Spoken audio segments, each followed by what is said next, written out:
From Harry Hurley Way in the world's playground to the broadcast pioneers of Philadelphia Hall of Fame, you're about to find out why Harry Hurley has been named to the Talkers Magazine list of the 100 most important talk show hosts in the nation.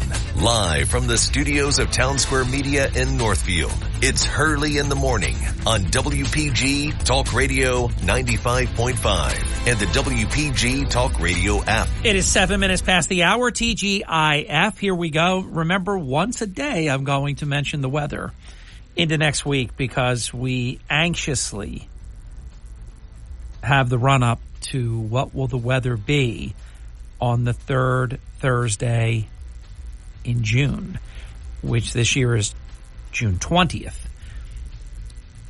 And it just keeps getting better. 87 will be the high. And again, that's not until way into the day.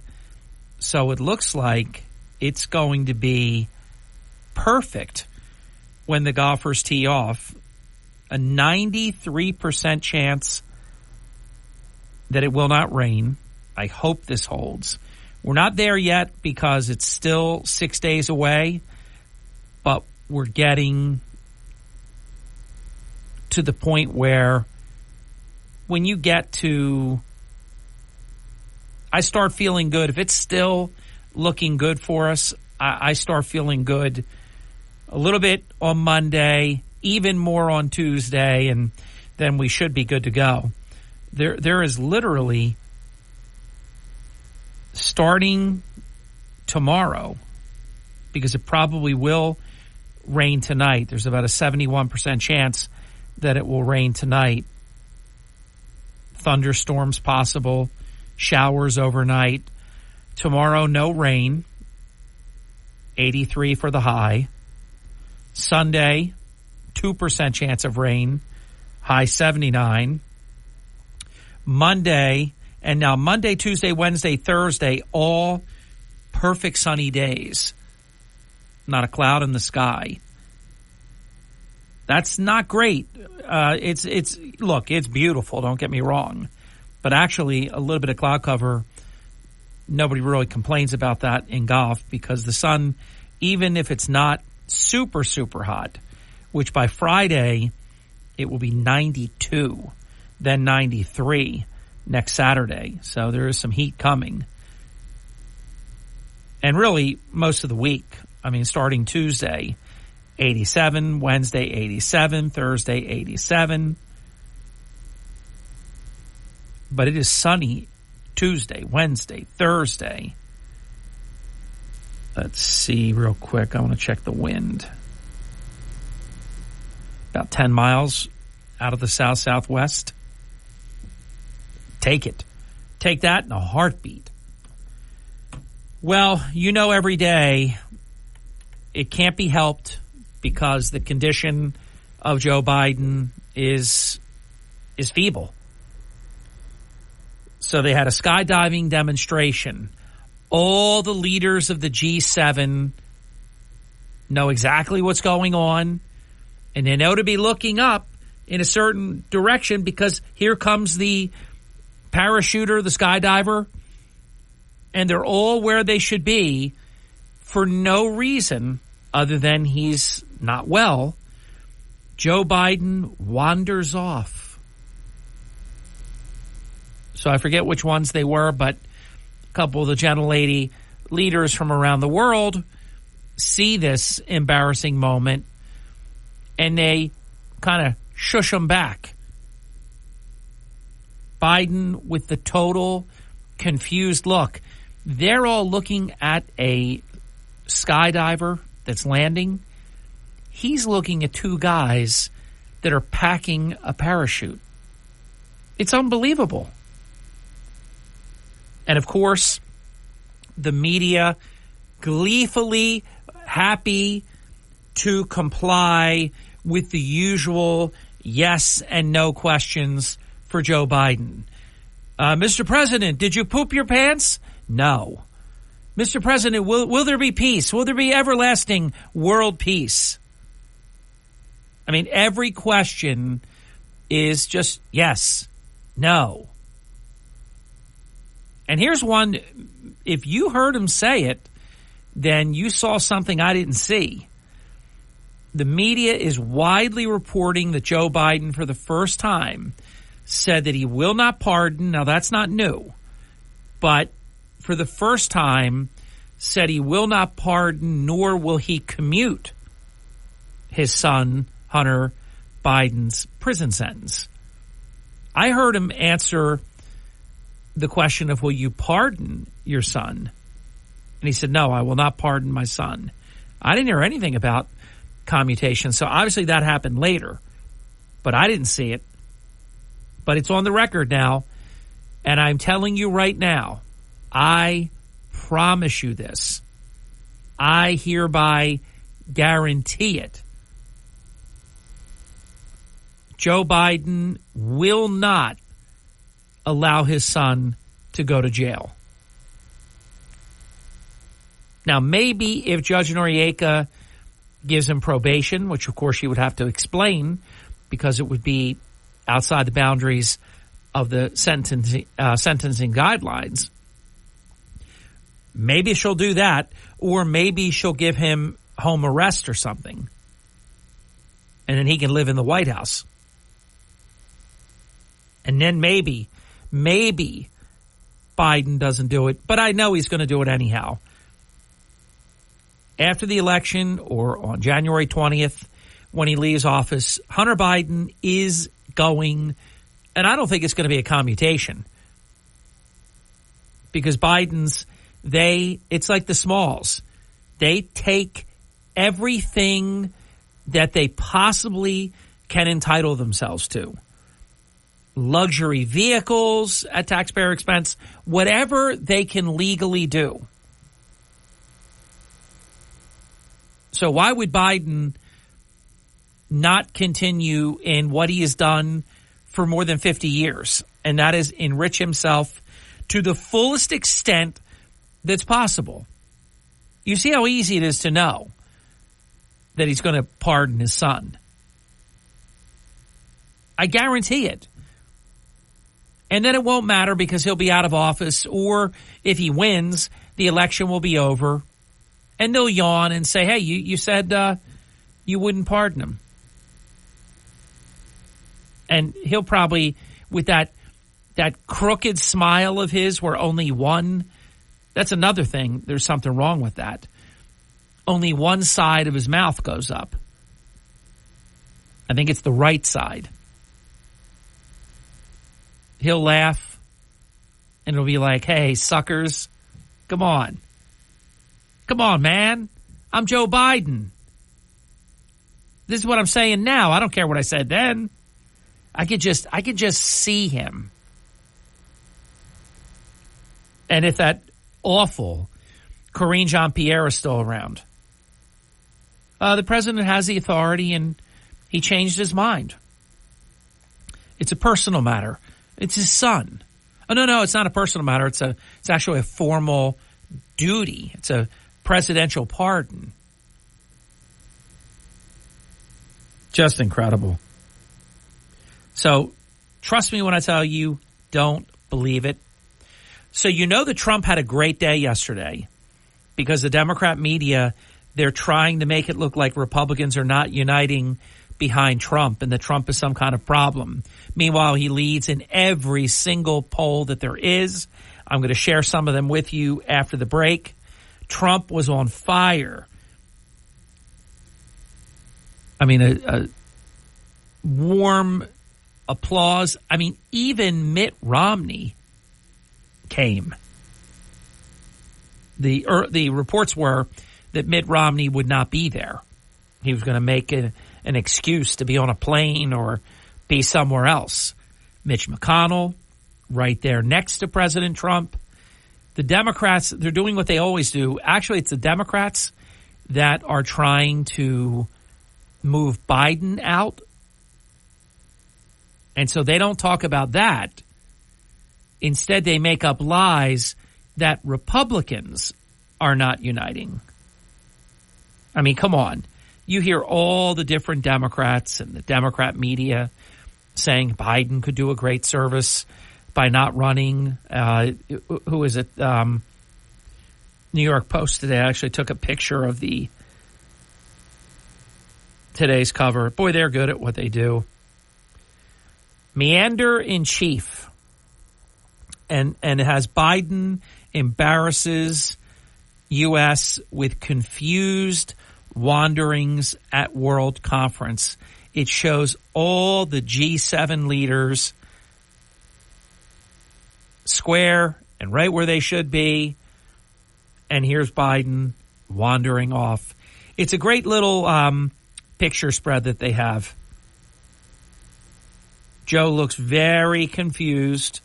They have a picture of him with this silly, blank, goofy face. And it says, Earth to Joe, our 82-year-old president, was his doddering self yesterday at the G7 conference in Italy, where he inexplicably wandered off after a skydiving exhibition. And then it shows the Italian prime minister steering him back to the rest of the G7 leaders. Macron is, right where he should be. They all are.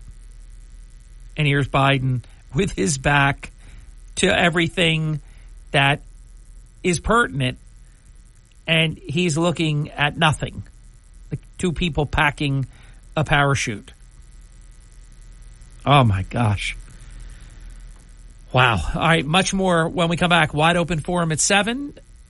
Don Purdy at 8. Dateline Atlantic City. George Tibbett at 9. Busy. TGIF Hurley in the Morning continues on the station that plays the winners. WPG Talk Radio 95.5. You're waking up with Hurley in the Morning. I'm looking for trustworthy news. WPG Talk Radio 95.5. Fox News commentary. Illegal aliens with links to ISIS were caught roaming sanctuary cities. Feeling safe with that open border yet? I'm Tommy Lahren. More next. Hi, I'm Ron Kraszewski, Chairman and CEO of Stifel. Financial advisors, let's face it, if you're not growing your practice, you're losing market share. Stifel is a growing, entrepreneurial, advisor-centric firm built for successful advisors like you. There's a reason why 148 financial advisors joined Stifel last year. Come join us and find out why Stifel is the firm where success meets success. Visit www.choosestifel.com. Stifel Nicholas and Company Incorporated, member SIPC and NYSE. This week, thanks to the relentless work of ICE agents and the FBI, 8 illegal immigrants linked to ISIS were arrested in New York, LA, and Philadelphia. All 8 men hail from Tajikistan and all have come through our southern border illegally this year. But Biden's DHS says they were vetted and allowed to remain in our country. But upon further investigation, it was uncovered they have ties to ISIS. And that's the exact reason why we shouldn't be letting these people into our country at all. Why are we a charity case for the rest of the world and put our own citizens at risk in the process? This is beyond self-sabotage. This is treason. You'll notice these possible terrorists went to sanctuary cities, but despite that fact, the voters in those deep blue sanctuary cities will still undoubtedly vote Democrat. I'm Tommy Lahren, and you can watch my show, Tommy Lahren is Fearless, at Outkick.com. WPG Talk Radio 95.5. For complete contest rules, visit WPGTalkRadio.com. You're waking up with Hurley in the Morning. Brigantine. Mays Landing. Each state. Ocean City. WPG Talk Radio 95.5. South Jersey's talk station. It is 23 minutes past the hour. Welcome back and welcome to Father's Day weekend. Yippee. All right, so we mentioned enough about Biden. It is sad. It is just awful. Meanwhile, I was giving thought to President Trump leading in all of these battleground states and having campaign appearances in Los Angeles, San Francisco, New York, the Bronx. He's going to Detroit this upcoming week. I'm looking at all these European Union elections that have been won in the past last several days, won by conservatives. There is the Democrats, and believe me, we don't know what they have in store next, but they know unless they either receive some kind of blessed game changer or they manufacture one, they know it's over.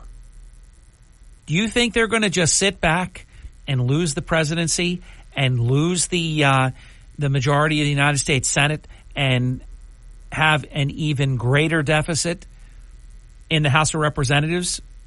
How about no way, no how? So get ready. I know it. I just don't know exactly what it will be. But they have tricks planned, and you make no mistake about it. Also, too, did you hear? I must have received 5 different listeners writing me about something that Joe Biden said. You know, he breaks all the rules. He criticized Republicans while he was, at the G7. You don't do that. You just don't do that. But Joe Biden said, quote, Donald Trump couldn't run a lemonade stand, let alone our country. Now, this is the guy that they say poops his pants, wanders off at the G7, can't find his way off of a stage. I mean, that's pretty amazing. And by comparison, think about it. Somebody sent it to me yesterday also, I'd like to vote for the guy that worked and made himself a billionaire, then vote for the guy that became a multimillionaire because of his government service. And that really is what we have. We have someone who made it in the real world and then got involved in public service. And we have someone that has enriched himself to the tune of tens of millions of dollars and his family over more than 50 years. This is one of those times, and we tell you when an election doesn't offer stark contrast. This is not that. The difference is literally night and day. There is no comparison. A businessman who made it in the free market versus a political swamp rat. There's just no comparison. But it is rather comical.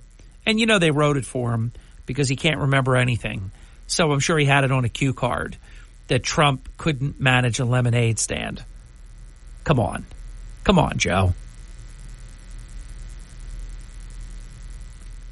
Congressman Burkett said yesterday that, quote, Trump was on fire. That's how he described how on point President Trump was in his meeting with congressional Republicans. Quote, Joe Biden sees people he's known his whole life, and he doesn't know who they are. Trump was picking people out in the crowd, random members, and was saying, oh, yeah, remember when you were down and we did this and we made phone calls to these people and others? Trump has a great command on what he has said, what he has done. I'll tell you another thing that really told me something, and I just hope and pray that Trump can stay right where he is right now. I don't mean to lead in the polls, and we're going to talk about that after the break. That's great, and I love that. And, of course, that's what you want, and that's what you need. At this stage, Biden was going to win. It was like 83% in the models, and it's all the opposite now. Trump leads in all the polls and all the models. But the media, and they do it on purpose. You got to understand, they go out of their way to help Joe Biden with easy questions, yes or no questions. They have this clever way. It's not even clever. They have this way of answering the question for Joe within the question so that then he can just say yes or no. And it's obvious because they realize that Joe doesn't possess any complex thinking skills anymore. So it's got to be kept very, very simple. But the media tried to jam Trump up. I don't even know if they call him President Trump, but President Trump, do you want Larry Hogan to win in Maryland? In case you don't know, he's running for the United States Senate, and he is going to win. And I want him to win. I don't care for him that much, but I want him to win. And Trump said, absolutely, I want him to win. We need to win. We have to take back our country. We have a lot of problems to fix. I want him to win. And then that wasn't good enough because that person wanted him to just start trashing Larry Hogan, who has said bad things about Trump. But Trump is so disciplined right now. I'm going to tell you how I perceive this.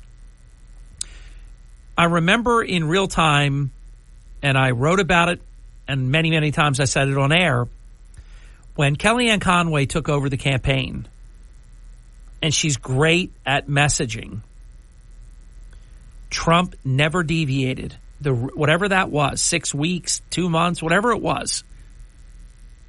On message, no mistakes. Where he gets in trouble, and sometimes he even allows the Democrat media to unwittingly do it to him, is a Larry Hogan type question. President Trump, will you be supporting Larry Hogan? And they know it's a loaded thing because they know that Larry Hogan has trashed Trump. But Trump says, yes, I want him to win. We need him to win. But see, that wasn't good enough. They were upset with that answer. So then they say, will you endorse him? And Trump was great. He thought for just a quick second. He knew the implications of what he was about to say. And he knew what he had just said. And he said, no one's asked me that question before, but yes, I would call it an endorsement. Yes, I endorse him. It was great. It's exactly what Trump needs to do. You know my expression, I can't say I invented it, but at the minimum, I've made it famous. You don't get to addition through subtraction. And at some point, and it's not going to be him groveling or anything because he's not capable of doing that, but at some point, there'll be a Trump-Nikki Haley love fest, and then that is going to be great for electoral business. We'll be back. I have great news when we return on this Father's Day weekend. I am Hurley in the Morning. This is the Town Square, New Jersey Info and Weather Network. It is I, Harry Hurley. 3 stories that you can follow right now on your WPG Talk Radio 95.5 app. The Atlantic City Schools boss, abysmal conduct with the Absecon police. Please read about it. Many, many thousands of you have. Substantial 5 figures have. I can prove it. This Philadelphia television legend was so important to so many, including me. And Atlantic City Schools have adopted a California model, prizes for coming to school. From the Town Square, New Jersey Info and Weather Network, I'm Chief Meteorologist Dan Zarrow. An active weather day, a one-day taste of real sultry, stormy, summery weather here. High temperature 88 with lots of hazy sunshine. Early this evening, around a scattered strong thunderstorms will come into view. That'll exit around midnight tonight, give or take, and then we'll see clearing skies. Low temperature 66. Back to sunshine tomorrow, turning cooler and more comfortable for the weekend. Tomorrow's high 81. Get weather 24/7 wherever you are. Download our free mobile app today. Here is an important safety. You're listening to Hurley in the Morning on South Jersey's talk station, WPG Talk Radio 95.5 and the WPG Talk Radio app. Wake up weekday mornings with Hurley in the morning. That's right. This is the stuff we need to talk about. WPG Talk Radio 95.5. All right, I want to give you some feel-good news. And unless you want Joe Biden to have another 4 years, then this is going to be just very sad news. So you have what's called the decision desk that they have at Fox News. And they have the decision desk chance of winning. It is Trump, 56% chance that he will win.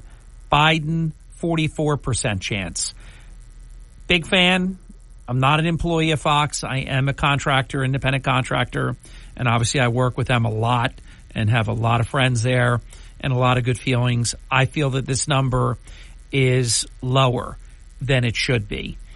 But it is still, I would take this number all day, every day. Let me keep going. There's much better news. The betting odds, and this is basically your poll of poll. Anywhere that you could bet, they call it RCP, betting average. Anywhere that you could bet on this race. Trump, 51.3. Joe Biden, 34.8. Blowout.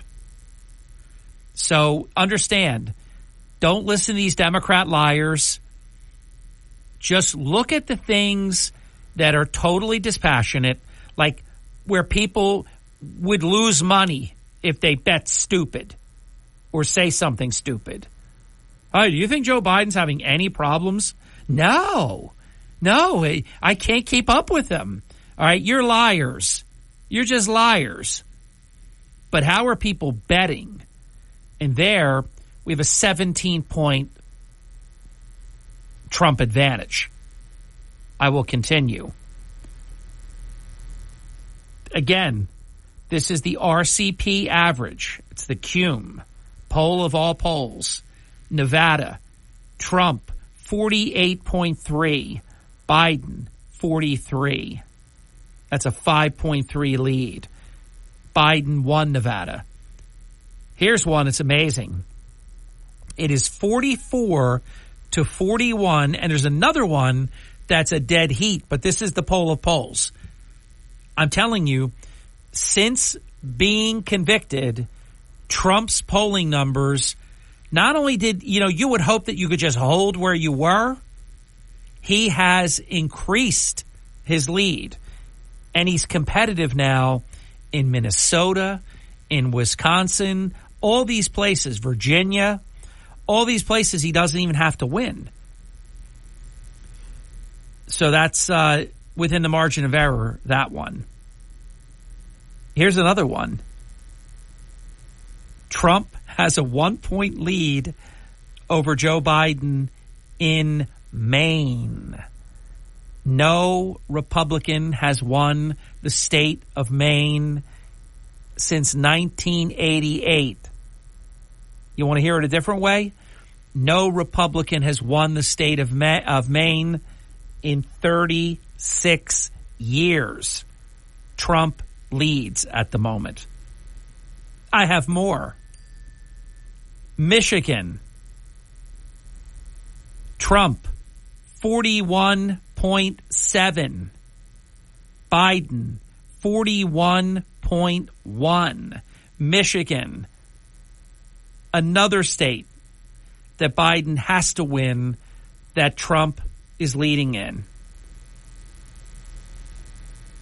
Forbes magazine wrote, in the 7 crucial swing states that will likely decide the election, and we've been telling you the same thing, but I love it when you hear it from someone else other than me.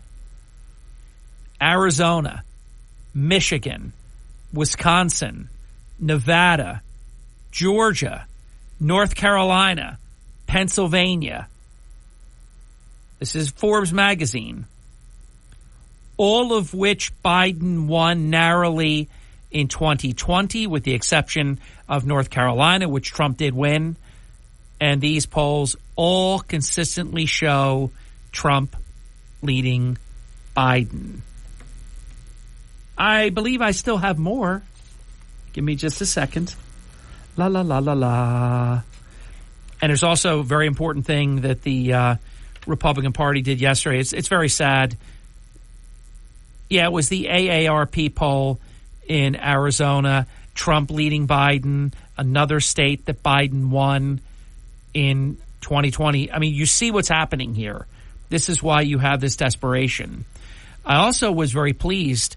Carrie Lake, who the media really just beat her up, kind of like they did to Kristi Noem. They try to finish off these young Republicans. They really do. They try to destroy them. So Ruben Gallego leads Carrie Lake, but now it is 48 to 45 with 6% undecided. Gallego leads Lake among independents, 47 to 40. Lake leads with voters 50 and older. That's very good. And Lake leads with men, 48-47. Now, let me take that back. Lake leads 50 and older, 48 to 47, and she leads men, 51 to 43. Here's where Carrie Lake has room to improve, and she will. Remember, she will be right beneath Trump, and that's going to be huge. Trump is going to win back the Senate, and he's going to expand the House leads. Trump is going to have coattails in this election. Carrie Lake in this particular AARP poll, and that's a very Democrat-leaning organization, she has 86% of Republican support. Gallego has 93% of Democrat support. Carrie Lake will do better than 86, and when she does, she will win. Here's something pretty interesting, and it's not surprising. Carrie Lake has an unfavorable rating of 49% because they've just eviscerated her from the run for governor and ever since. Gallego has a 34% favorable rating, not good, and a 24% unfavorable rating. So a lot of people don't know who he is. A lot of people do know who Carrie Lake is, because obviously she ran an entire campaign statewide for governor, and she's become very famous. She's a great presenter, former news anchor, very attractive. A lot of things going for her. The media trashing her and all of that can be overcome, and I believe that it will be overcome. Andy in Brigantine wrote me a few minutes ago. I wasn't ignoring you. I was just on a focused roll there, a little mini monologue. He wrote me, am I aware of Larry Sabato's crystal ball? I have reported on Larry Sabato's crystal ball since its existence. And yes, I am aware of it, and I'll share that with everyone coming up next. This portion of the Hurley in the Morning program is brought to us in part by Congress Hall, the official, the exclusive resort in Cape May County for the Hurley in the Morning program. And let me share with you some undeniable facts that it's just terrific. Presidents, dignitaries, countless famous people over more than 200 years have visited Congress Hall. And here's the cool thing. So can you. It's the grandest of them all in Cape May. It's a wonderful property. You have fine dining in the Blue Pig Tavern. You have the Brown Room Lounge. Downstairs, you have the Boiler Room, which has amazing brick oven pizza. Oh, so good. And other neat things. I love the meatballs and the shrimp. downstairs in the boiler room. There's dancing, DJ, all of that. And they've been doing it since 1816. You can reserve at caperesorts.com/Congress Hall. Congress Hall is America's first seaside resort. Back in just a moment. Yes, well, I have my own crystal ball, you know. I write my own. And it got, I can't even begin to tell you, Chris Coleman can back me up on this. It got millions of page views, and it was read by hundreds of countries around the world. My electoral map, my electoral crystal ball. But I will give you Larry Sabato's next. You know, you haven't heard from Larry Sabato, it seems, lately, but you will in the run-up to the United States presidential election. They love Larry Sabato's crystal ball when it favors Joe Biden. They would absolutely love that. You'd hear it every be on a loop every second of every day. You're listening to Hurley in the Morning. It's a source I can trust. WPG Talk Radio 95.5. Enable our skill and tell your smart speaker, play WPG. You're listening to Hurley in the Morning. We live in a society where everybody is offended. WPG Talk Radio 95.5. South Jersey's talk station. It is 54 minutes past the hour, so I'll give you Larry Sabato's crystal ball very quickly. I don't agree with it, but it is even good for Trump. I'm not a fan. He used to be on TV a lot. You don't see him anymore. I don't know why his star has dropped. This is not a resource that you'll hear me talk about a lot because I don't believe in this guy. He's very academic, very Democrat looking to me. I just don't care for him. But he has Trump leading with 251 what are either safe or likely holds, and he has Joe Biden with 241. He has 46 in terms of toss-up. And that would be what would decide. I mean, for example, if Trump wins Pennsylvania, then he's got the 270 that he needs. Right on the money. Biden has to win them all, basically. So you can see why Trump has them. We talk about it a lot. Trump has what they call a wide path to win. Biden has what's referred to as a very narrow path. So Nevada is 6. For some reason, Larry Sabato has Nevada as a toss-up, and I don't know what he's smoking. Trump leads by like 10 points in most of the polls in Nevada. Trump is going to win Nevada. But he has it a toss-up. Trump is going to win Arizona. He leads by 5 or more points in every single poll. Larry Sabato has it as a toss-up. That's 11 electoral votes. I do agree that Wisconsin is a toss-up, and I would put Pennsylvania as a toss-up. Trump leads it consistently, anywhere from 2, 3, or 4 points, but it's close. So that's Larry Sabato's crystal ball. If Trump wins Pennsylvania, he's the president. I've said that all along. It's kind of funny how you can look at just one thing.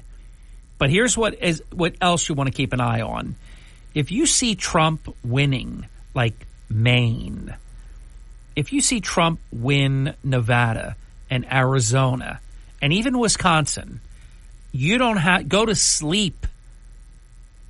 Sleep well, sleep easy, because there's nothing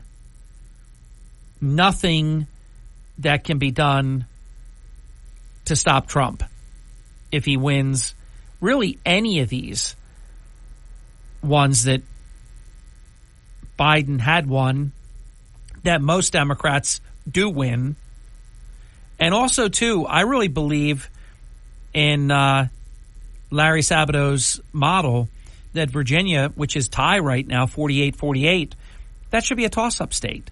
But he has it as blue. So he's given Biden everything, and he's given Trump nothing. So I think this Larry Sabato crystal ball sucks, is what I think. But even there, Trump leads. That's how persistent Trump's lead is. Your call's coming up right after the break. This is what I was saying a little while ago, that this is sad, but I didn't tell you what it was. Republicans have to plan for Trump to appear at the Republican National Convention, possibly virtually, because, for instance, NBC is floating that they're not saying it's confirmed, but they're reporting that Trump may be in jail or may be under house arrest. Now, this much I do know. Juan Merchan purposely picked just a few days before the Republican convention. You know, Noriega, now she may do it before, but the standard is, I told you before, 3 months. And as soon as Hunter was convicted, that's what they said. You know, Hunter will be sentenced in September or something. But Noriega came up with this July 11th, or I'm sorry, July 10th, with the Republican convention being July 14th. So I remember that I made a big deal of that to tell you that that's on purpose. He's election interfering. He could have easily, you know, that's not even 6 weeks. He could have waited 3 months. He doesn't want to because he has a job to do. These Democrats are election interference assassins. So I don't know what Merchan is going to do, but I do know this. He's capable of anything. He bears watching. He's not trustworthy. I don't believe he's honest.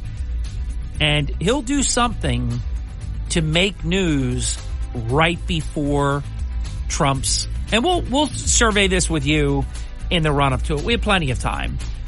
609-407-1450. Your phone calls are next. It's Hurley in the Morning. From Harry Hurley Way in the world's playground to the broadcast pioneers of Philadelphia Hall of Fame, you're about to find out why Harry Hurley has been named to the Talkers Magazine list of the 100 most important talk show hosts in the nation.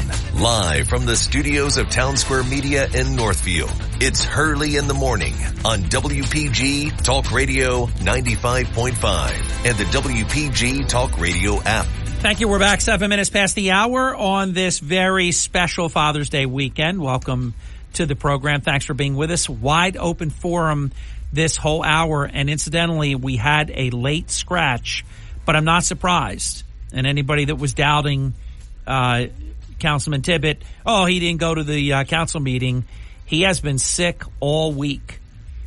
George just called out sick and asked if I could please, find another guest or have some more open forum or whatever we could do, to give him the day off. So, of course, we just wrote back yes and feel better. So Councilman Tibbet is sick, and he was sick or he would have been at the bogus meeting where they censured him. You can read all about it on the app. I'm the only one that's been reporting what has happened, and we've been reporting all of it even before it happened. 609-407-1450, an open phone line. Welcome to Hurley in the Morning. You're on the air. Good morning, Harry. It's Tom. Hey, Tom. This will only take a second. Driving into work this morning, I heard you talk about the president there. And while he was there, in the gaggle of reporters, somebody yelled out to him, "Would you commute Hunter's sentence?" And he said no. So it was a one-word answer, but he did say that yesterday as somebody was helping him walk off wherever he was, walking at in Italy. So, do you believe him? I know. Oh no, I don't believe him. But you had said you hadn't heard that. No, I didn't hear it, and that was not at the formal press conference. That was later when they could just yell a question at him, right? Right. So somebody yelled a question, Yeah. and his answer was exactly what you said. That half smile on the right side, still with the dazed look in his eyes there. Oh, my God. And as he was walking there, and he said no, and then that was the only question he took, and then they had somebody right by him walking him off there. So he did say that. Do you think it's look, he's only interested in getting past November 5th. So politically, it's the right thing. But I don't know if you say something that no one believes, do you really help yourself? Who could possibly believe that he would let his son go to jail? Oh, I totally agree with you. And what happens is, if he or when he loses, how presidents always give out pardons and things like that, they'll do it then. And even if he wins, what can they do to him? Because it's there's no other. He becomes a lame duck as soon as he wins there. Yep. So they can get annoyed at him, and what difference does that make? Right. But if he does win, the odds of him finishing out 4 years are just crazy. That'll never happen. Oh yeah, I don't even put the odds of him making the 4 years in the 1 percentile. You look at the way he has degraded. And I don't say this to be crass. I don't even know if he's going to be alive in 4 years. And if he is alive, I think he will be probably completely dependent on either a facility or his spouse. He's not even going to be coherent in the next couple of years.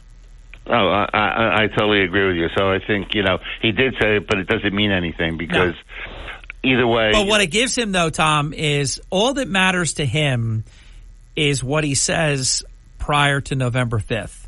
After November 5th, all bets off. Right. And I know I've already pictured it in my mind. If he, when he does do that, he'll say, originally I wasn't going to do that, but after looking at everything, and this was just a political hit job, it had nothing to do with it, and then, he's going to do it because nobody can do anything to him. Correct. After that happened, one way or the other there. So I have to run, but I just wanted to send that into you. And see you next week, buddy. Look forward to birthday coming up, too. Thank you, Tom. Bye. Thanks, and happy Father's Day to you. 609-407-1450, an open phone line. Welcome to Hurley in the Morning. You're on the air. Good morning, Mr. Hurley. It's a great day in the city of Brigantine. Thank you. I guess you could say that this is Joe's last election, and after the election, he'll have more flexibility. Yes. And I'll transmit that to Vladimir if you don't mind. Yes. Harry, Joe Biden doesn't have to pardon nor commute his son because he made sure his whole family sat in the courtroom to send the message to the judge to, quote, do the right thing. You know the right thing, Harry? Oh, yeah, of course. Yeah, that's Obama's thing. Whenever the court had to make a decision, he admonished them to, quote, do the right thing, meaning do what I say, or there will be maybe a whirlwind will be released and you won't know what hit you, that sort of thing. Believe me, he's not going to prison. He's not going to prison. That's 100%. Yeah. So, and I guess this means Joe Biden thinks that enough of the American people are just stupid that he could say something like that. Yeah. Look, of all the things they could have gotten Hunter on, I've heard this said, it's like the low-hanging fruit. Like, this is the one thing Hunter did that didn't involve his father or the rest of the Biden crime family. This was his own problem. Well, look, it's David Weiss purposely letting the statute of limitations expire on many of the tax things. So, too bad. This is what they had left, and they do have some tax issues. And they're not unserious. I mean, I made a prediction. I don't know if you agree or disagree, Andy, but the Biden syndicate, they cannot allow Hunter to go to trial in September because the bank records that will come out implicate all of them. That's exactly right. So I think what they're hoping is that because many of the American people, if not most, even though they may not admit it publicly, they want their pound of flesh from the Biden family. and they think that if they do this to Hunter, it will appease the crowd, and they'll just forget about everything else. But the real crimes that need to be prosecuted have yet to be.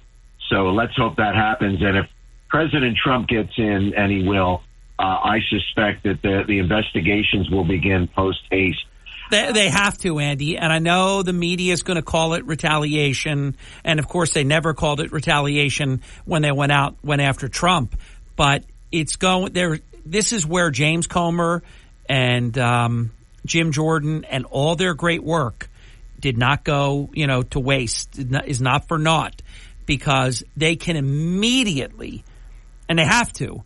They're going to have to bring Joe Biden, Jim Biden, Hunter, and others. They're going to have to be brought to justice. That is going to have to happen. That will be a departure from what Republicans used to do. They just let Democrats get away. That's not going to happen this time. Well, I'm going to take a little twist on the quote, and instead of saying that revenge is a dish best served cold, I'm going to say that justice is a dish best served cold. Let them think they've gotten away with something, and let them get all comfortable and thinking, we're going to sail now, and then they're going to get hit later. They've unleashed a whirlwind in November. They won't know what hit them. Okay, so now Larry Sabato. Now I'm aware. I know that you know that I know that you know all about the crystal ball. But the reason I sent you that text was because I was wondering if you had heard about the update. Now, I agree with you 10,000% about Larry Sabato. Something ain't right with that guy. He's kind of, whatever that thing is that he's wearing on top of his head, I think he scraped it off the front, off the grill of his Buick. But yeah, he comes off to me, Andy, as somebody that pretends to be very professorial, pretends to be completely dispassionate and nonpartisan, but I don't see him that way. No, but it is my understanding that he's been pretty accurate with his crystal ball, right? Oh yeah, but here's the thing though, and I always caution everyone, they give you their best at the very end. They work their mischief for as long as they can, and then they give you their best at the very end. So that's the problem with these things. The Democrat pollsters that finally at the end, look how the polls tighten at the end. No, you just gave us your best at the end because you want to snooker and have the ability to have a job next time. So I don't like his work typically in the run-up to the election. This one is not accurate, but it's not bad. Right. So what they do is, as you said, during the run-up, their job is to affect the outcome of the election. That's how they see it. Bingo. And then as we get very close to the election, their job, as they see it, is to save their own asses because they look like damned fools if they were way off. And the Frank Luntzes of the world, I mean, talk about hair pieces, mother of God. It's like he ran over a skunk and just put it on top of his head. But it's serious. So, like you said, with somebody like Sabato, even if at this early stage he's giving Trump the edge, I mean, it's got to be even better for President Trump at this point. Yeah, I just wonder, though, for example, he has Nevada blue. Now, there's not a single poll that Biden leads Nevada. Why would he do that? You know what I'm saying? And the Pennsylvania, Trump leads every single poll. It's close, but he leads. So that should be either a toss-up or leans Trump.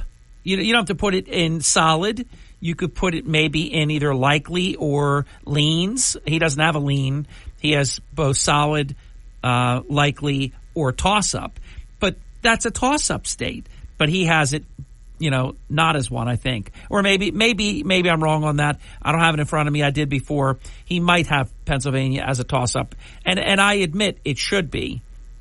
But I think it's pretty clear that all these battleground states that Joe Biden won in 2020, he is losing in 2024, and I love it.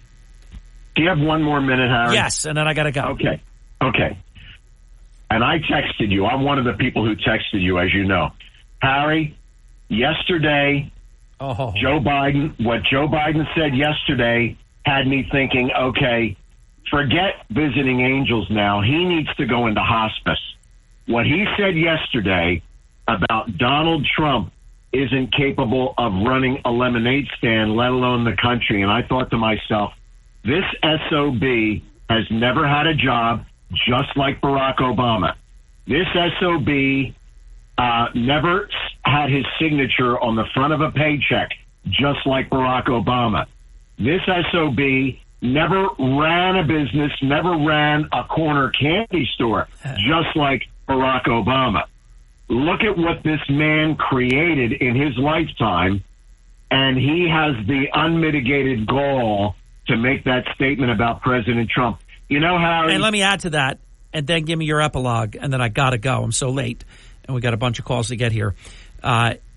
Look what he has done over the last 50 years, how wrong he has been, spectacularly wrong for 50 years. And look what he has done to this country and to the world in the past 3.5 years.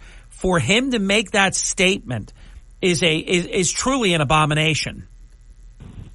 Harry, and I think you've talked about this. Joe Biden has spent his life in politics, and he's been passed off as this avuncular guy, this likable guy. And I don't throw this word around lightly. I do truly believe that this man is evil. And as a matter of fact, I really think there's something wrong with that entire family. Every single one of them, and even the people they attract to them, like his wife, Mother of God. So they're all from the same cloth. Andy, thank you.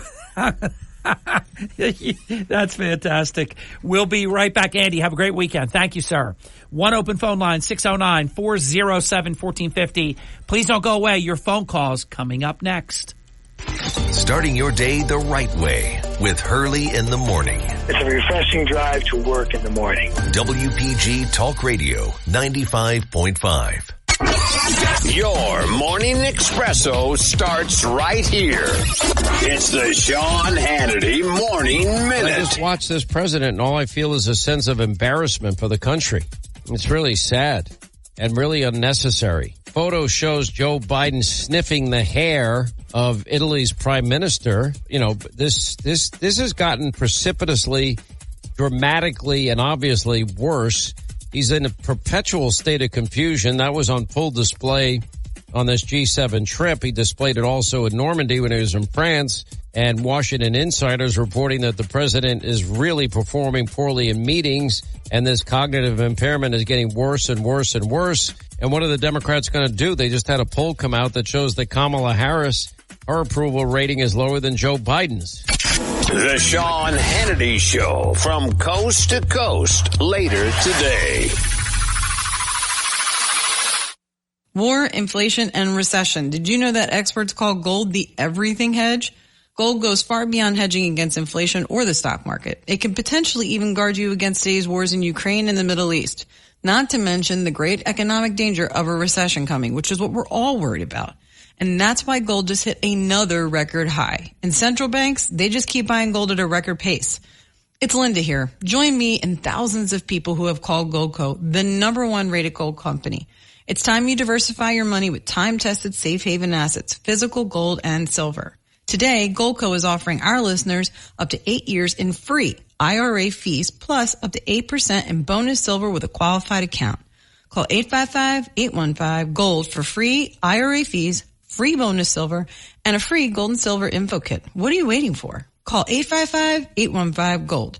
That's 855-815-GOLD. Do it today. You can't wait. Hurley in the morning. WPG Talk Radio 95.5. You're waking up with Hurley in the morning. Ocean City. EHD. Brigantine. Mays Landing. WPG Talk Radio 95.5. 26 minutes past the hour. Bob, you are on deck. I always like to inspire the next caller so they know to hang in there. Welcome to Hurley in the Morning. Hi there. Hi, Harry. Thanks for taking my call. A couple weeks ago, I put $45 on Gavin Newsom to win 1,900 to be the next president. And yesterday, the odds had gone down to 30 to 1. I added $20 to win 660. It was 32 to 1. And of course, if after this debate, I with Trump on June 29th, I think those odds are going to change, and I can always take the whole 2,600 and bet it on Trump at some point if Gavin Newsom becomes a nominee. So it's just saying. I don't think since there's no risk, I won't criticize it. I think Gavin Newsom has no chance to be president at several levels. I mean, and especially not this time. The Democrats seem to be, it's the Titanic. They're buying tickets. The Titanic is sinking, and they're saying, can I get on? So Joe Biden appears he's going to be the nominee. The fact that, though, you can move that money, there's no risk. I don't know why you would put it on him to begin with. Remember, the media can love you and all of that. That's only going to take you so far. His record is so unsuccessful that once he would be under the microscope of a national campaign, his failed policies are so bad, he can't win. He can't possibly win. Harry, it's purely math. He was the number one Democrat on the list of gambling options to replace Biden. Should Biden? I got you. I got you. This is a bet that Biden won't be the Democratic nominee. Is all it is, and I can take all that money and put it on Trump. Oh yeah, that's why I said I'm not going to criticize it. I get it. You're telling me that, which I know. I know you can move that, but he's not. I know people are listening and thinking like, oh my God, they think this guy has a chance. He, even in Dumb and Dumber, you mean we still have a chance? He has no chance. Trump is right now. You look at things that are objective and that are dispassionate, and I know you're not, saying anything differently, but I just want to say these things real quick.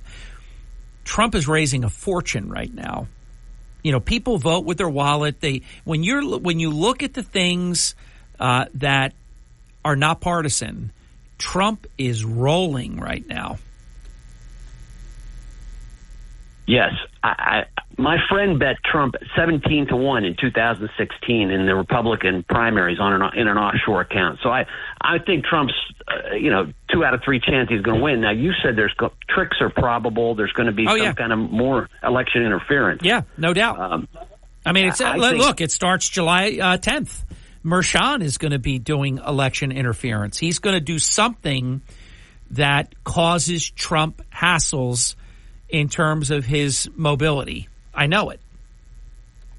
Well, they have multiple options, and I'd be interested in hearing from listeners what they think could go wrong in this election. Again, kind of like they sort of hid behind COVID last time and used that in some ways to enhance the Democratic vote count. Yeah, and China's been working on the human-to-human transmission with the bird flu and possibly even our Athens USDA lab. That's one. The Serbian president yesterday suggested World War III was 3 to 4 months away, or some big expansion of the war that might impact our election. Well, I'll throw a wild card out for you, and when you look at how many millions of illegals Biden brought in, and we see what happened with the 8 terrorists that they foiled a few days ago.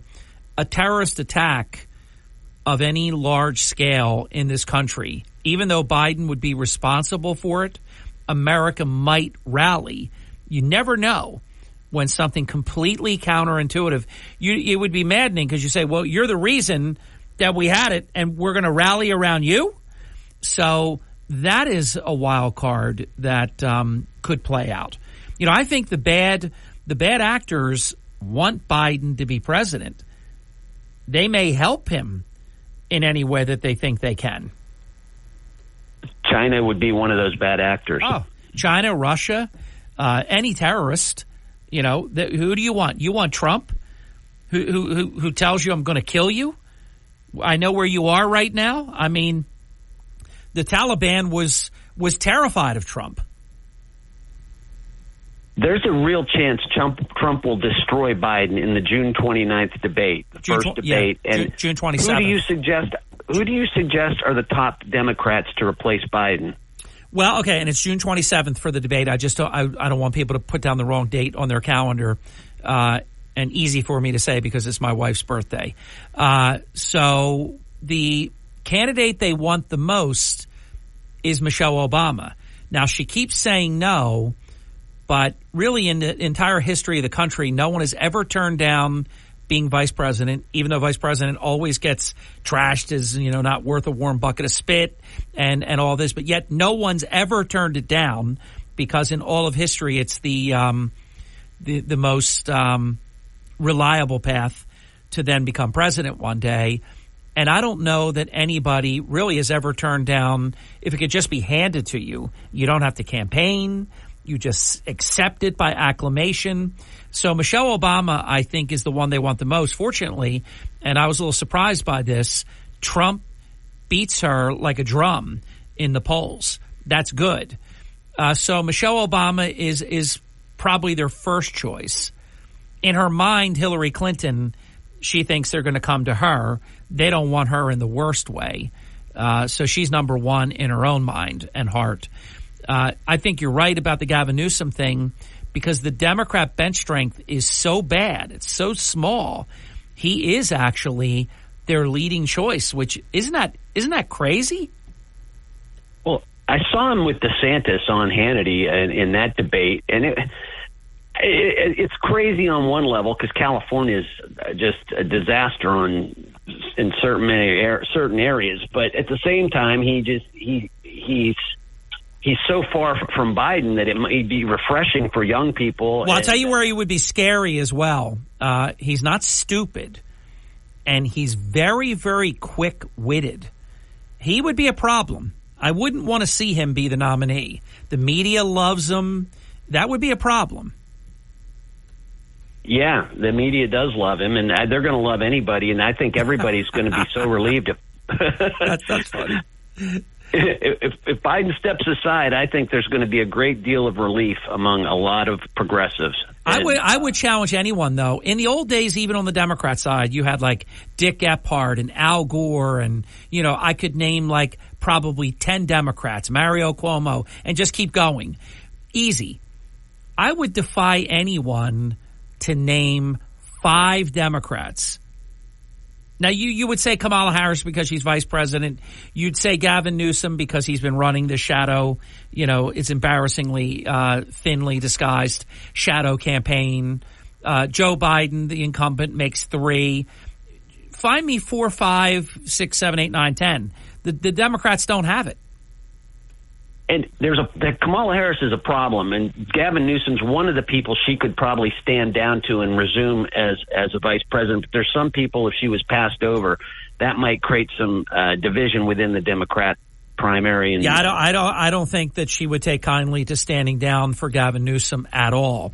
There'd be racism talk. It would be very, very divided within the Democrat Party. I want Joe Biden to be the nominee for a lot of reasons. I want Trump to win the rematch. That settles that score.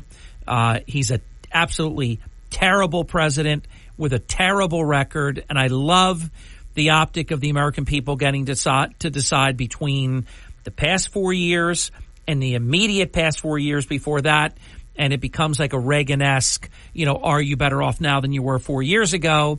And really only illegal aliens in this country can say they're better off now than they were 4 years ago. Anyone else would be lying. Got to run. Love the call, and you raised some very good points. Bob, you join us next, and we'll get to more calls right after that. Don't go away. This is the Town Square, New Jersey Info and Weather Network. 35 minutes past the hour. I'm late. I have 3 stories that you can follow right now on our WPG Talk Radio 95.5 app. The Atlantic City Schools boss, top boss, abysmal conduct with the Absecon police. Check out my article. Many of you have.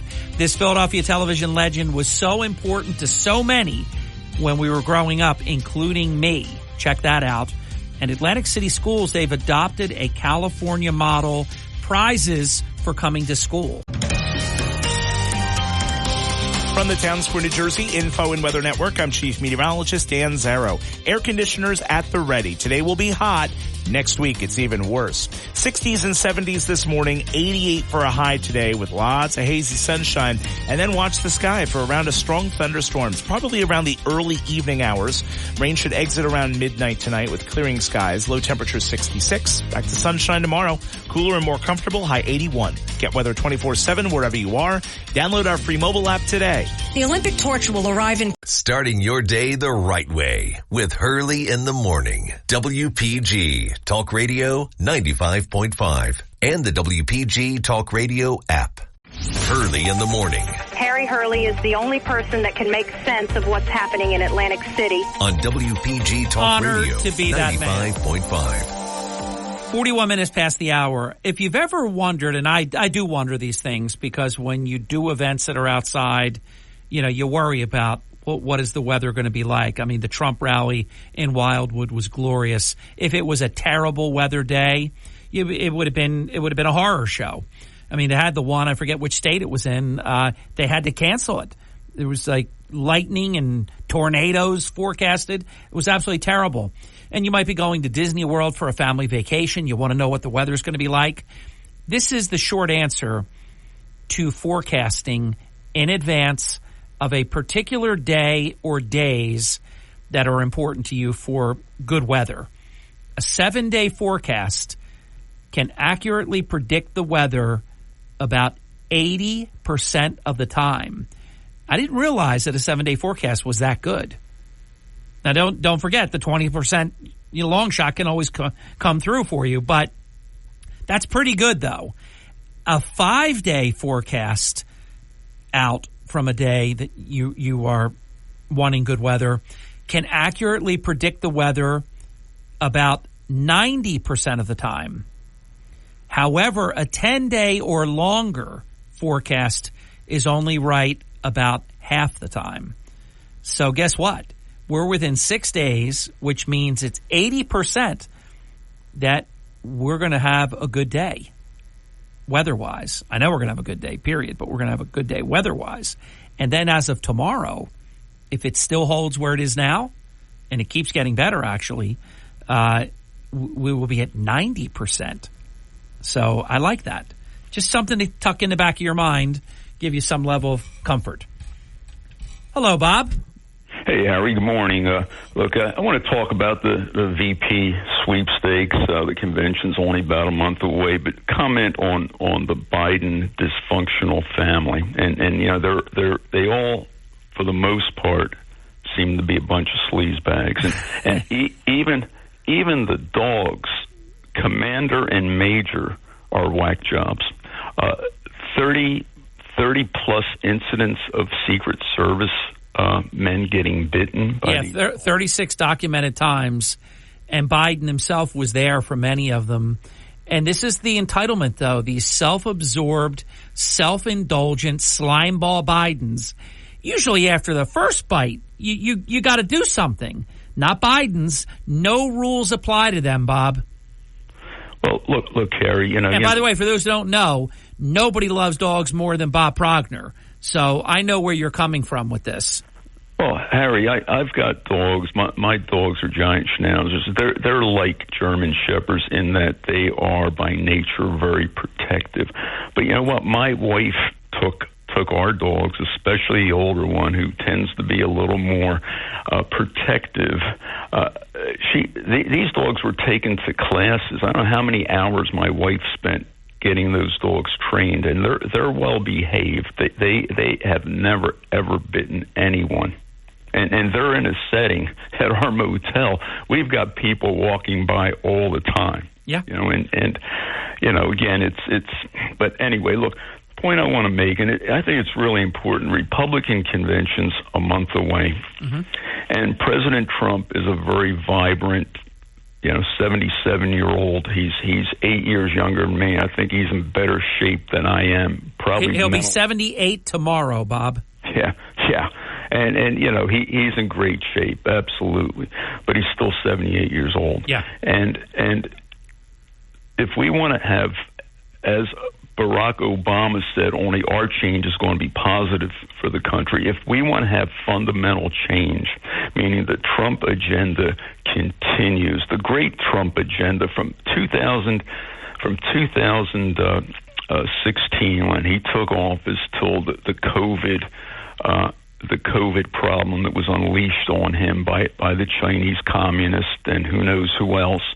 But let me short circuit you. I know where you're going. He has to pick somebody that will carry the Trump flame. For example, President Reagan actually made a mistake because he picked someone that did not carry the Reagan flame. George H.W. Bush was a great man, a good man. There is a difference between great and good. I mean it in both ways.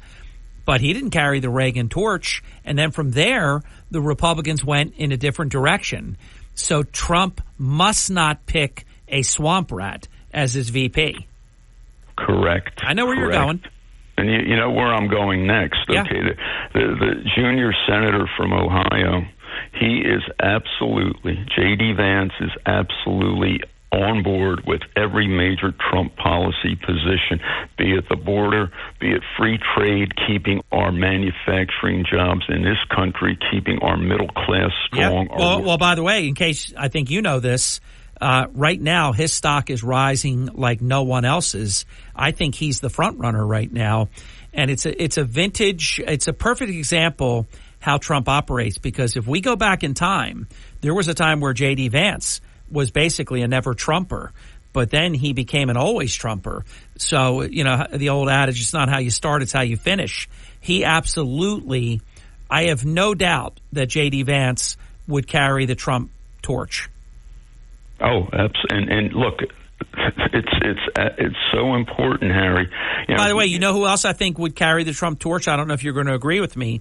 I think Tim Scott would carry the Trump torch. I'm not sure about that, Harry. Again, I'm not saying you're wrong on that. I do have a little fear that Tim Scott might be co-opted by the country club Republicans, that the neocons that want to get back in power. I'm a little worried about that. You know, I am. I'm just worried about that. Yeah, I think he's pretty solid. Yeah, again, Harry. I mean, there's Tim Scott is not Lindsey Graham. No, he's not Lindsey Graham. Lindsey Graham's a saboteur, you know. But look, in Pennsylvania, we know is a key to winning this election.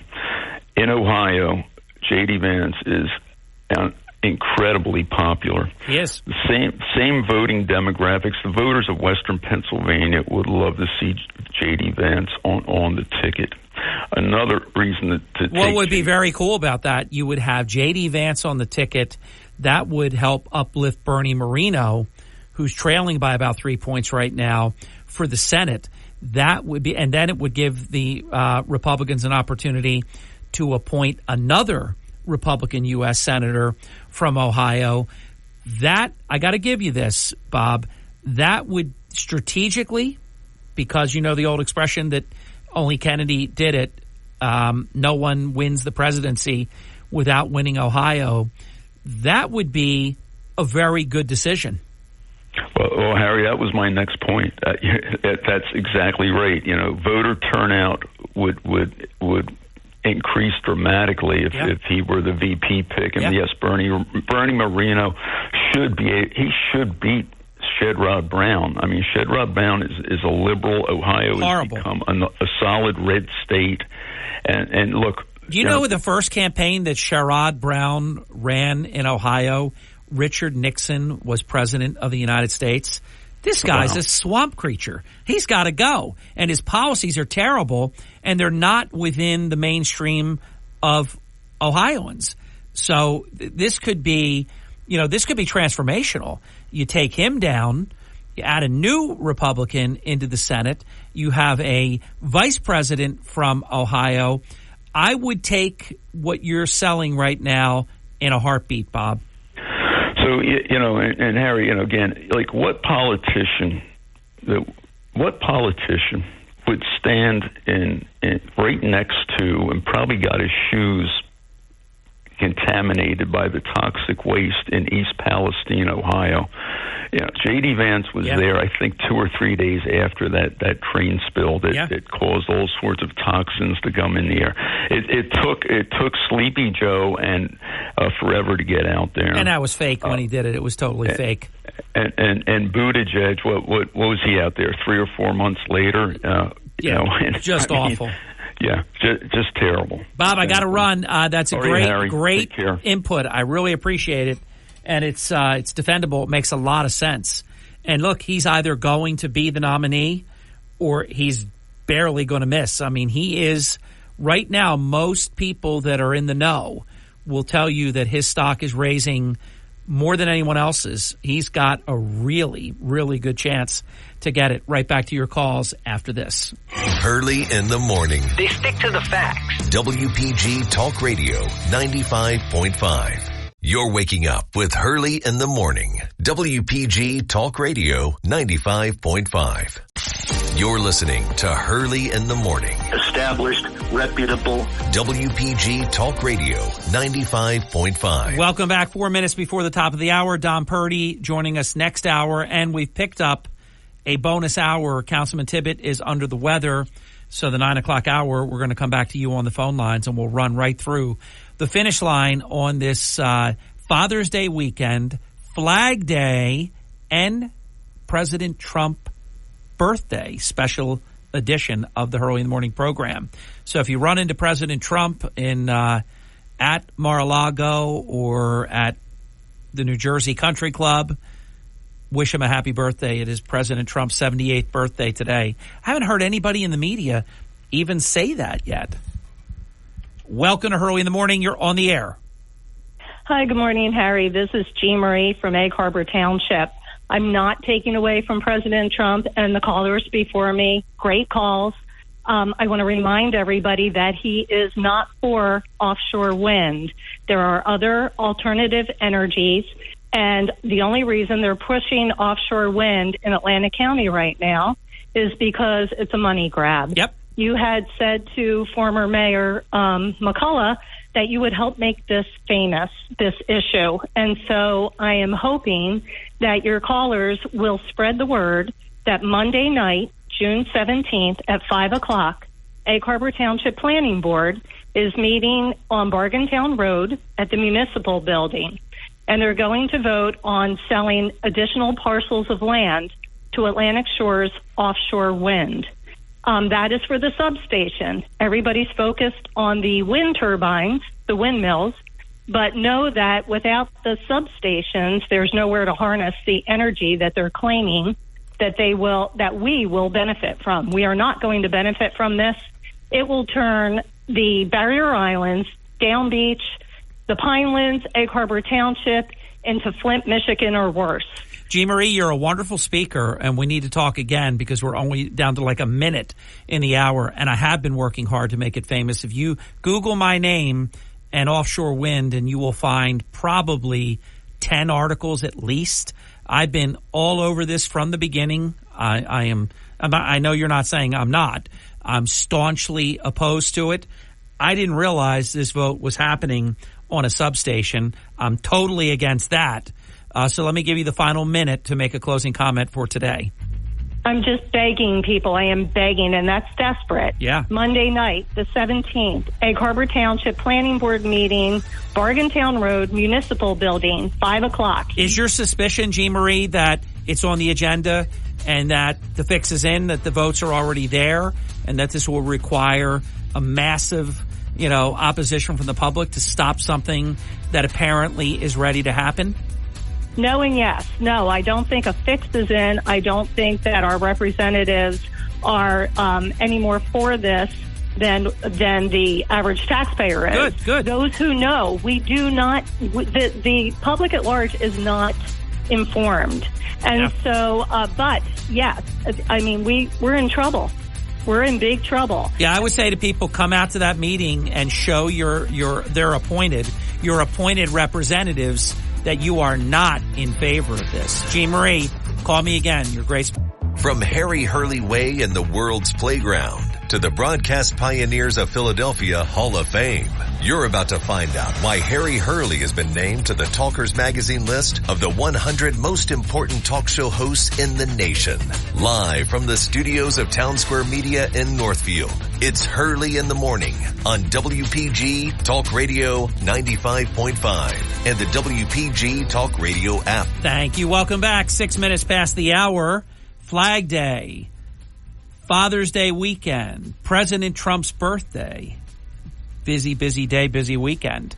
Let's make the most of it. Let's make the best of it. Atlantic County Republican Party Chairman Don Purdy joins the program in just a moment. This portion of the Hurley in the Morning program brought to us in part by my friends at Ambient Comfort Heating and Air Conditioning Professionals and their $59 air conditioning tune-up special for new customers. There are many, many hot days ahead, and we're going to prove that next week. Fortunately, through the Hurley in the Morning Charity Golf Open, it will be no hotter than 86, and that'll only be towards the end of the day. So we're going to start off with beautiful room temperature, 70 degrees. But by the day after, Friday of next week, and several days thereafter, you're looking at 91 and maybe even a little bit warmer than that. So guess what? You're going to know by the next couple of days if your air conditioning system is actually still working. It's one thing if it kept up during more modest weather. It's altogether different. Can it keep up when it's 90 and beyond? You're going to know. And that's not the time you want to have to reach out. So I would call right away. You can go online, ambientcomfortnj.com, ambientcomfortnj.com, or you can call 609-568-0955. That's 609-568-0955, and they will send one of their certified technicians. They're really wonderful people. The moment they come into your home, they put the booties on their shoes. They're just terrific. You're gonna love working with them. And great news, if you're a new customer, you have a rate for a complete checkup, $59 for new customers. It's well worth it. Chairman, what I want to do is say good morning first. How are you, Mr. Chairman? Good morning, Harry. How are you? I'm well, and I want to follow up on Jean Marie from Egg Harbor Township, the caller that came on right before you began, Chairman. I wish I would have had about 5 minutes, but we only had about 2. She brought up that this Monday, the Egg Harbor Township Planning Board is going to be voting on whether or not to approve a substation for this offshore wind, debacle that seemingly the vast majority do not want. And I don't think a lot of people know that meeting's even taking place. I'm one of them. I don't lie on this program. I don't say, hey, I knew about it, Jean Marie, thanks for calling in, and supporting what we're doing. I didn't know that was happening until she said it. So the average person has no idea that such a definitive, determinative, potentially meeting is taking place. So anyone that's like-minded that does not want this to take place, this is a way that you can be heard this Monday, June 17th. What are your thoughts about that, Chairman? Well, Harry, I have been aware it's going on. Mayor Minster, he's been the Mayor Brigantine has been a huge, fight for the people against this windmill projects. If it was Orsted or Jersey Shores, either way, they have been in talks with Egg Harbor Township. I have total confidence in the Egg Harbor Township leadership that I believe they'll do the right thing. It's a redevelopment plan that is originally that they're going to be talking about on the planning board. It still has to go, obviously, the governing body and everything else. The wind is just, it's a bad deal, Harry. Yeah. Everybody that, you had mentioned earlier has been preaching this for time, and especially the shore communities.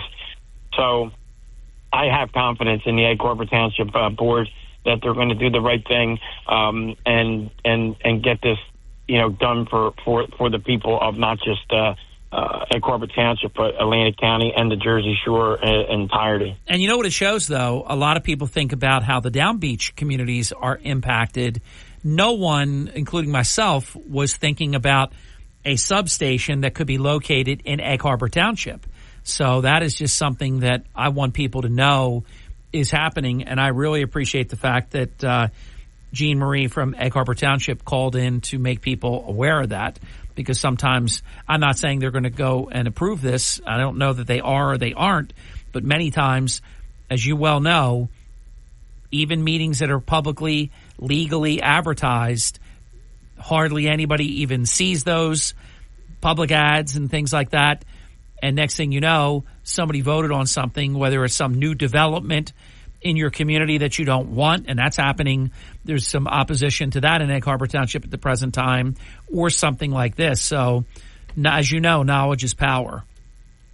Yeah, Harry, because, by the land use law, they have to notify residents within 200 feet, which in a scope of that really doesn't go really far. So with social media, it has been out there. I know that, again, all of the people that are there's not too many people that are supporting this. I think that the redundancy with wind is just a mess. But being out on our shoreline is the problem. If it was on real estate, they're easy to get to. If there's an environmental cleanup, it's easy to get to. It affects so much. We could be here for days talking about it. But I believe that there is a lot of advocates that are out there fighting for. Cape May County is out there doing it. Ocean County, Monmouth County.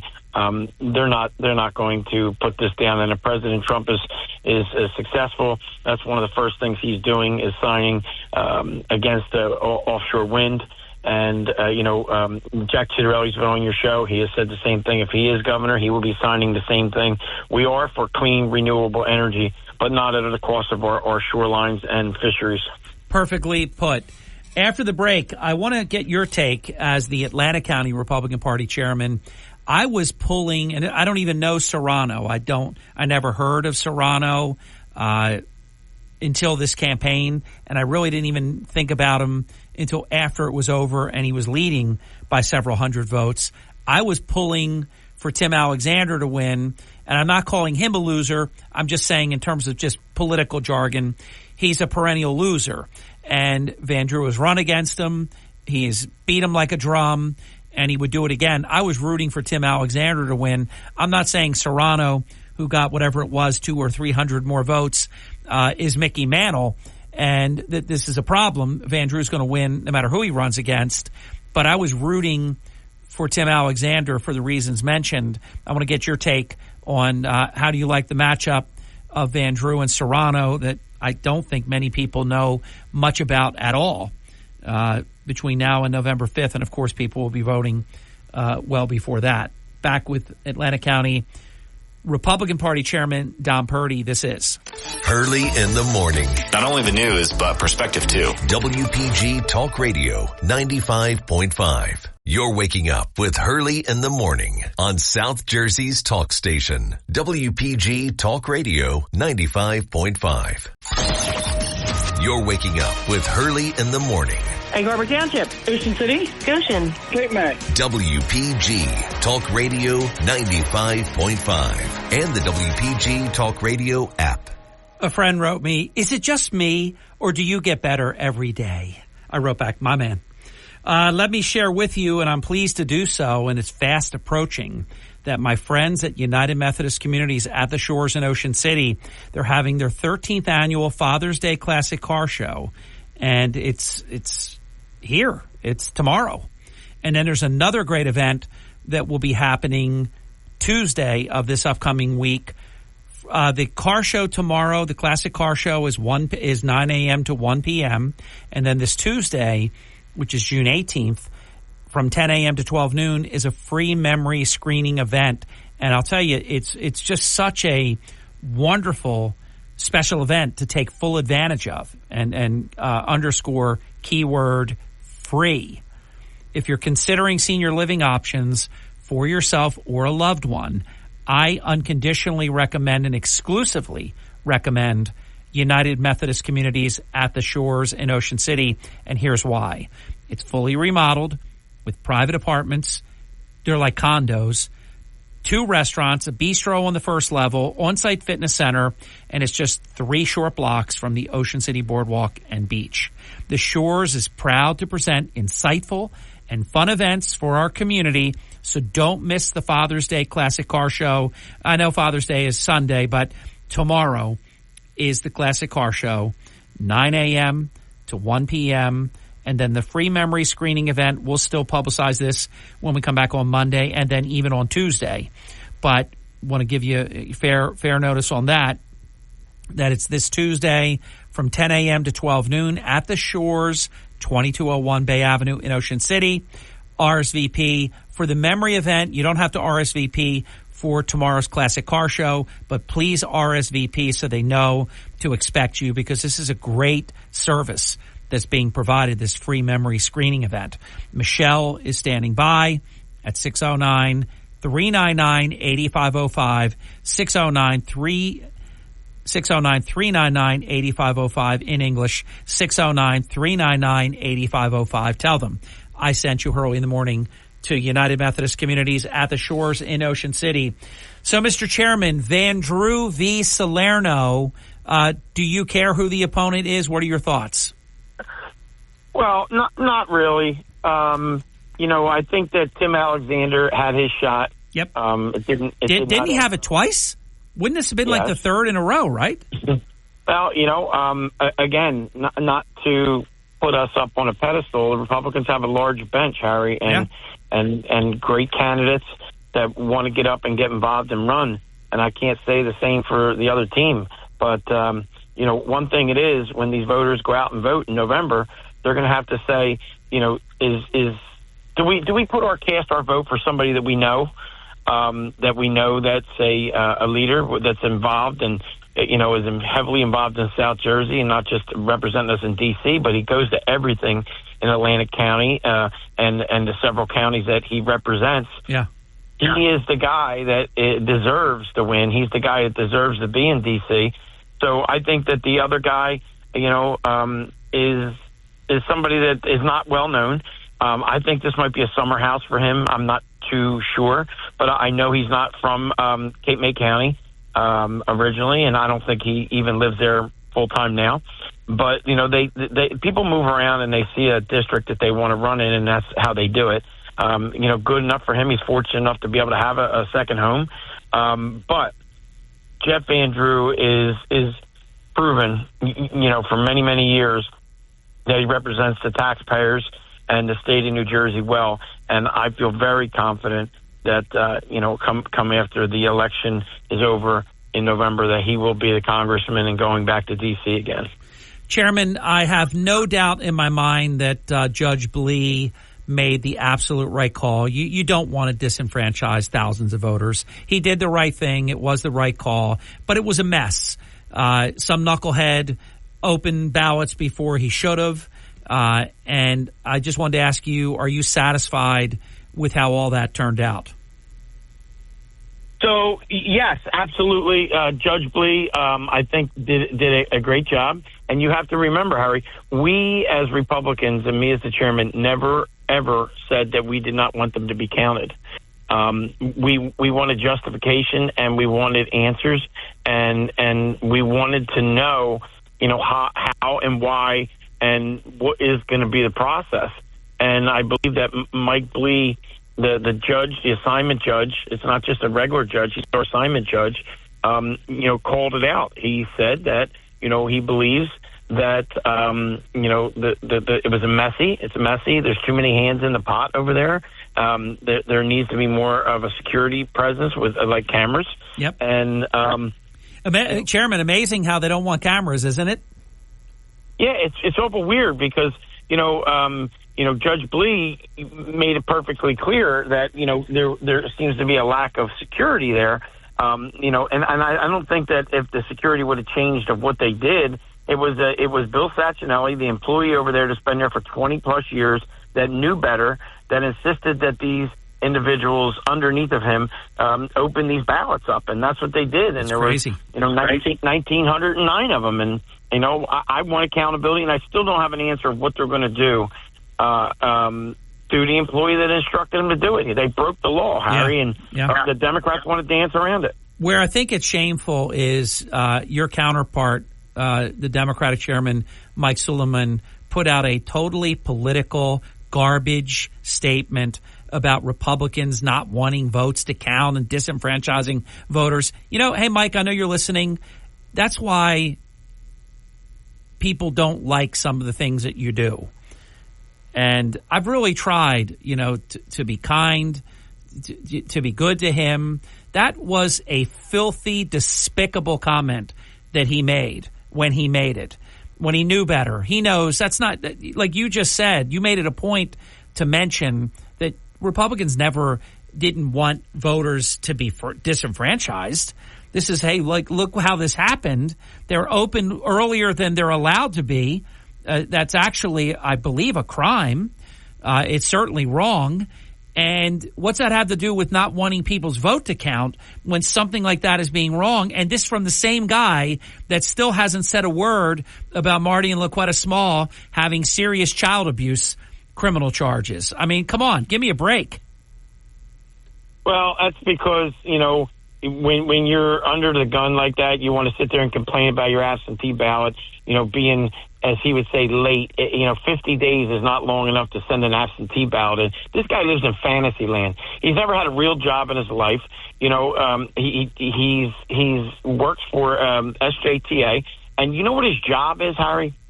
His job at the South Jersey Transportation Authority, which I think is the most bonkers thing in the world, is government relations. Why don't you ask and find out when the last time he has corresponded with Congressman Jeff Van Drew's office? When you're in government relations, you're supposed to be in government relations. He does none of that. How do you have somebody in government relations when you're the chairman for a political organization? It's a one-sided show over there. He was appointed by the Camden machine, and he has no idea what it's like to actually go to work and make a living, Harry. And that is part of the problem. Yeah, I really can't wait for Jack Ciattarelli to be governor because he's going to do the right thing in Atlantic City. There are so many people in Atlantic City being both disserved and underserved under this awful regime. He's going to do the right thing by all the different authorities, by the state. Boy, it's going to be like a big enema came through the whole darn thing. It's going to be fantastic. We'll get President Trump first, Jack Ciattarelli second. Very good chance that the United States Senate, I would almost guarantee it, will be Republican, and Republicans should expand their lead in the House despite themselves. And that's holding Van Drew harmless. He's been great, but they've just done a lot of stupid things. But Trump is going to have, I believe, see what you think about this. I think the birthday boy, President Trump, who's celebrating his 78th birthday today, is going to have massive coattails in this election. Chairman, what do you think about that comment? I think that the people are tired, Harry. The independents are really the ones that make all these elections happen, and I think that they are tired of what's happening. You're seeing it unfold. I mean, you have Russia having submarines right off of Miami and Cuba down there. Cuba, George Tibbet is very familiar. He owns property in Florida, and he really keeps close tabs on what's happening. Florida took, let's talk about this further after the break, because we're approaching 30 minutes past the hour. Florida took action that you would think this is President Kennedy is in office, and this is the Cuban Missile Crisis. They took actual literal action, and they had to, because 90 miles away you have Russian submarines. I mean, this is so provocative, so over the top, and it is absolutely positively because we have a meandering, wandering, anybody that was watching yesterday, the two gentle lady leaders, Italy and the other, I forget the other world leader by name, but the other two members of the G7, the female members, actually were guiding Joe Biden. I don't want to call him president. It's so embarrassing. Guiding Joe Biden back to where the action really was, and that was the skydiver that was coming down from the sky, and Biden just walked away. He's just like Cluelessville. Unbelievable. And I want to talk about that. And also, too, when you say that people have had it, Chairman, this is why Wisconsin is tied right now. Maine, President Trump actually leads. No Republican has won the state of Maine since 1988, the first George H.W. Bush election. That's 36 years ago. President Trump is leading in all the battleground states, and Biden had won all of them in 2020.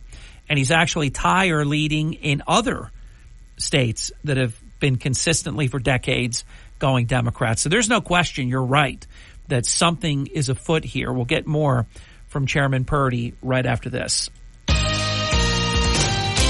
This is the Town Square, New Jersey Info and Weather Network. With Don, I'm Harry, and I have 3 stories that you can follow right now on the WPG Talk Radio 95.5 app. The Atlantic City Schools boss, what a disgrace. If you're listening, you are a disgrace, a public disgrace. Abysmal conduct with the Absecon police. Check it out. We have the story on the app. This Philadelphia TV legend was so important to so many, including me when I was growing up. Check that out. Many of you have. And the Atlantic City Public Schools, they've adopted a California model. They're giving prizes.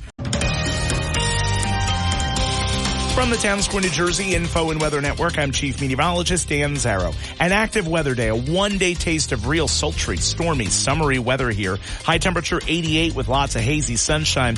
Early this evening, around a scattered strong thunderstorms will come into view. That'll exit around midnight tonight, give or take, and then we'll see clearing skies.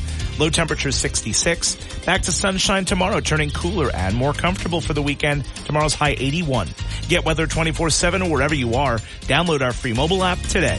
Here is an important safety. Hurley in the morning. WPG Talk Radio 95.5 and the WPG Talk Radio app.com. Hurley in the morning. It tends to make me feel a little bit more intelligent. WPG Talk Radio 95.5. Thank you. Welcome back. 37 minutes past the hour on this Father's Day weekend. Flag Day, President Trump's birthday. Wow, a lot going on, isn't there? Don Purdy is our guest this hour, the chairman of the Atlantic County Republican Party. Talk about expanding the map with the president, meaning Trump, winning in Michigan, tie in Wisconsin, tie in Minnesota, winning, it's very close, but winning in Maine, winning in Nevada, winning in Arizona. I haven't yet said a state yet that Biden didn't win. Tie in Virginia, the Commonwealth of Virginia. So whatever that is, I think I rolled off, Chairman Purdy, 8 states and or a Commonwealth, the equivalent of a state. Pennsylvania, there's 2 Commonwealths, Pennsylvania, Virginia. I've even heard people that are elected in those states say the state of Pennsylvania. I'm thinking, how'd you get elected? You don't know you live in a Commonwealth, not a state, although the Commonwealth is the equivalent of a state in every single way. So there are 10 states. Trump is expanding the map big time, Chairman. Well, we see it, and we're hearing it. When you see President Biden, like you had said, he's wandering, he's lost. He can't stay focused. He can't read off the teleprompter. He can't have a really conversation without somebody guiding him or holding his hand. It's a sad time for the United States of America, and again, not just our country. The world sees it. When they say the world is listening, and they, whether they didn't particularly like President Trump for some of his comments or his tweets or whatever it is he might have done, the country was safe. The economy was booming. So the policies are good. If you don't like his rhetoric, it's one thing. We got to get this country out of this slump that we're in and bring back what this country was built on. And you're seeing it happen, and that's why the states are doing what they're doing. Chairman, let me give you an example how well President Trump is playing it right now. He was absolutely being set up yesterday. You had a Democrat member of the media ask President Trump, I don't even know if they call him president, but President Trump, do you want Larry Hogan to win the U.S. Senate seat in Maryland?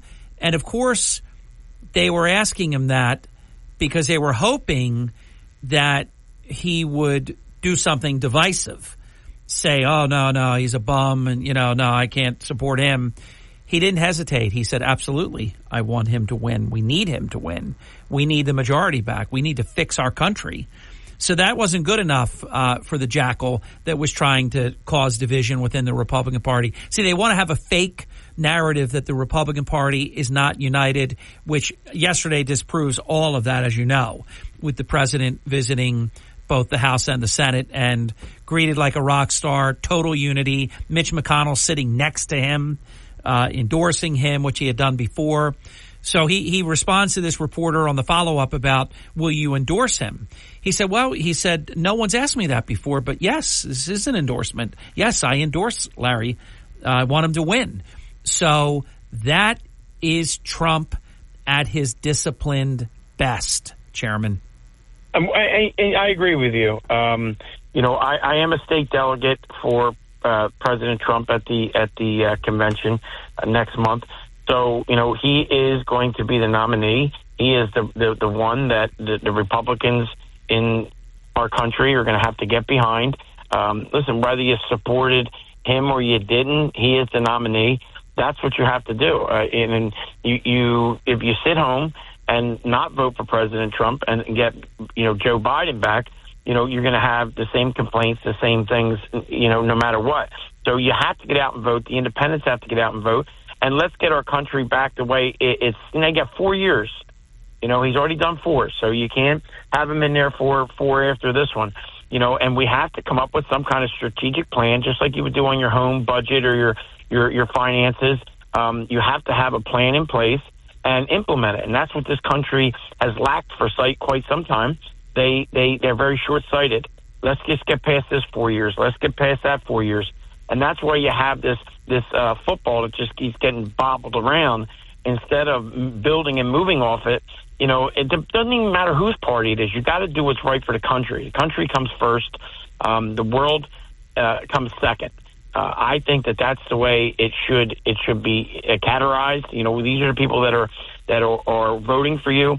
These are the people that we're now all of a sudden Biden wants to sign executive order on the border. They know they got problems, Harry. I would love to be a fly on the wall to listen to what actually is getting said in that White House. It would probably be very comical. Oh, my God, it'd be and sad. Then they tell us publicly, oh, my God, you should see what we see. They're trying to fool the American people that there is some kind of Energizer Bunny, Roadrunner.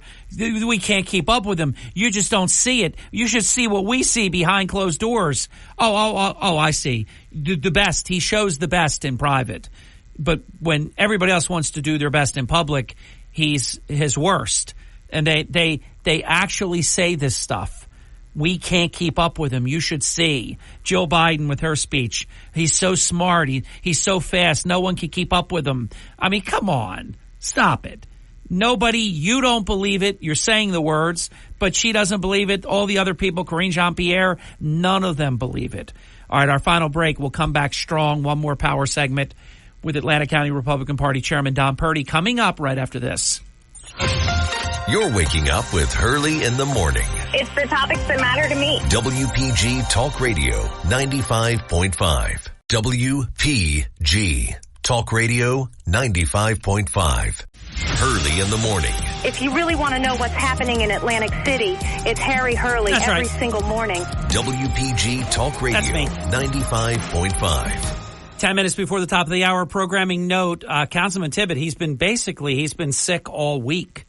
And I'm not surprised that about 2 hours ago he called me and told me that he's just not feeling well and, that he'll be back next week. So get well soon, Councilman Tibbet. What that does is it opens up wide open forum. So those hanging in there, don't bail out. We can go right to your calls right after the top of the hour break at 609-407-1450. In the 10 minutes that we have with Atlantic County Republican Party Chairman Don Purdy, we regaled last year. It really worked out exactly as you and I in many visits that we had with each other said that it would. It was the strongest Republican ticket ever. It was really a fantastic result in every way from, top to bottom. And how do you feel about the ticket this year, Chairman? I feel very, very confident. We all know, we're not going to kid ourselves, that it's a hard up-road battle for Curtis Bashaw. But I believe with Donald Trump running, and I believe what's happening in this country, as well as the world, Harry, that Curtis brings a different value to the voters to be able to make a decision. And I think that it's going to show. I think he's a very hard campaigner. He's been working very hard. I have talks with people that are involved in the Trump campaign that, we have to unite this organization.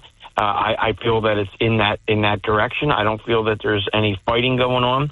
And the only way that, we all win is working together.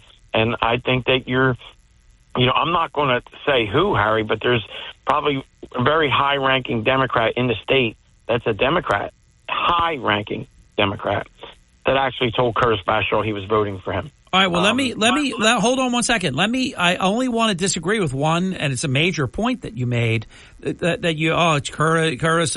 Let's not kid ourselves. It's an uphill climb and all this. Curtis, I'm gonna disagree with you. There's nothing to be overconfident about, but Curtis Bashaw is the favorite right now.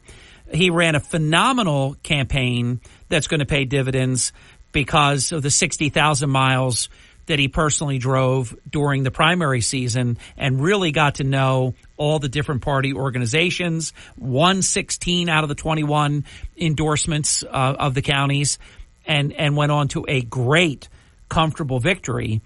Furthermore, Robert Menendez, the incumbent, is running. He's running as an independent, as you know, Chairman, and I want everybody listening to not forget that. And my friend Ollie North taught me over 25 years ago, two of the same can't beat one of the same. Andy Kim is very unknown in this state. I think he's a weak candidate. He's got the senator actually running against him who's going to be hoofing him. Curtis Bashaw is the favorite right now, Chairman. He's not the underdog. Well, you're asking me for honest opinion. I think I'm giving it to you that it's, it is, we're in New Jersey. That I understand. Is, but I'm not saying, I think Curtis Bashaw absolutely 100% can win. But my prediction is that he has to work harder than anybody, and the Republicans have to work together. And also, which I believe Curtis is doing very well, as selling the independents and even some of the moderate Democrats that we have a problem. And I think you're going to see that. The other thing that's going to be very strong for Curtis is Trump is running very strong in New Jersey right now. So you don't have a situation where the top of the ticket is going to be, a difficult drag. So he's got that going for him. Trump is strong right now, stronger than I think most people could ever have imagined in New Jersey. And again, this is math, Chairman. Andy Kim and Robert Menendez are both Democrats, and it is a terrific benefit for Curtis that Menendez got into this thing. Well, that is definitely a true statement, Harry. But, we're still looking, they have Van Drew. So Trump on top and Van Drew underneath of Curtis. Obviously that helps him in the districts that are Jeff Van Drew's districts. That is very, very strong for our Senate. And then he's going to be underneath, other candidates, and some of them are in Democrat districts and such. So I get what you're saying there, but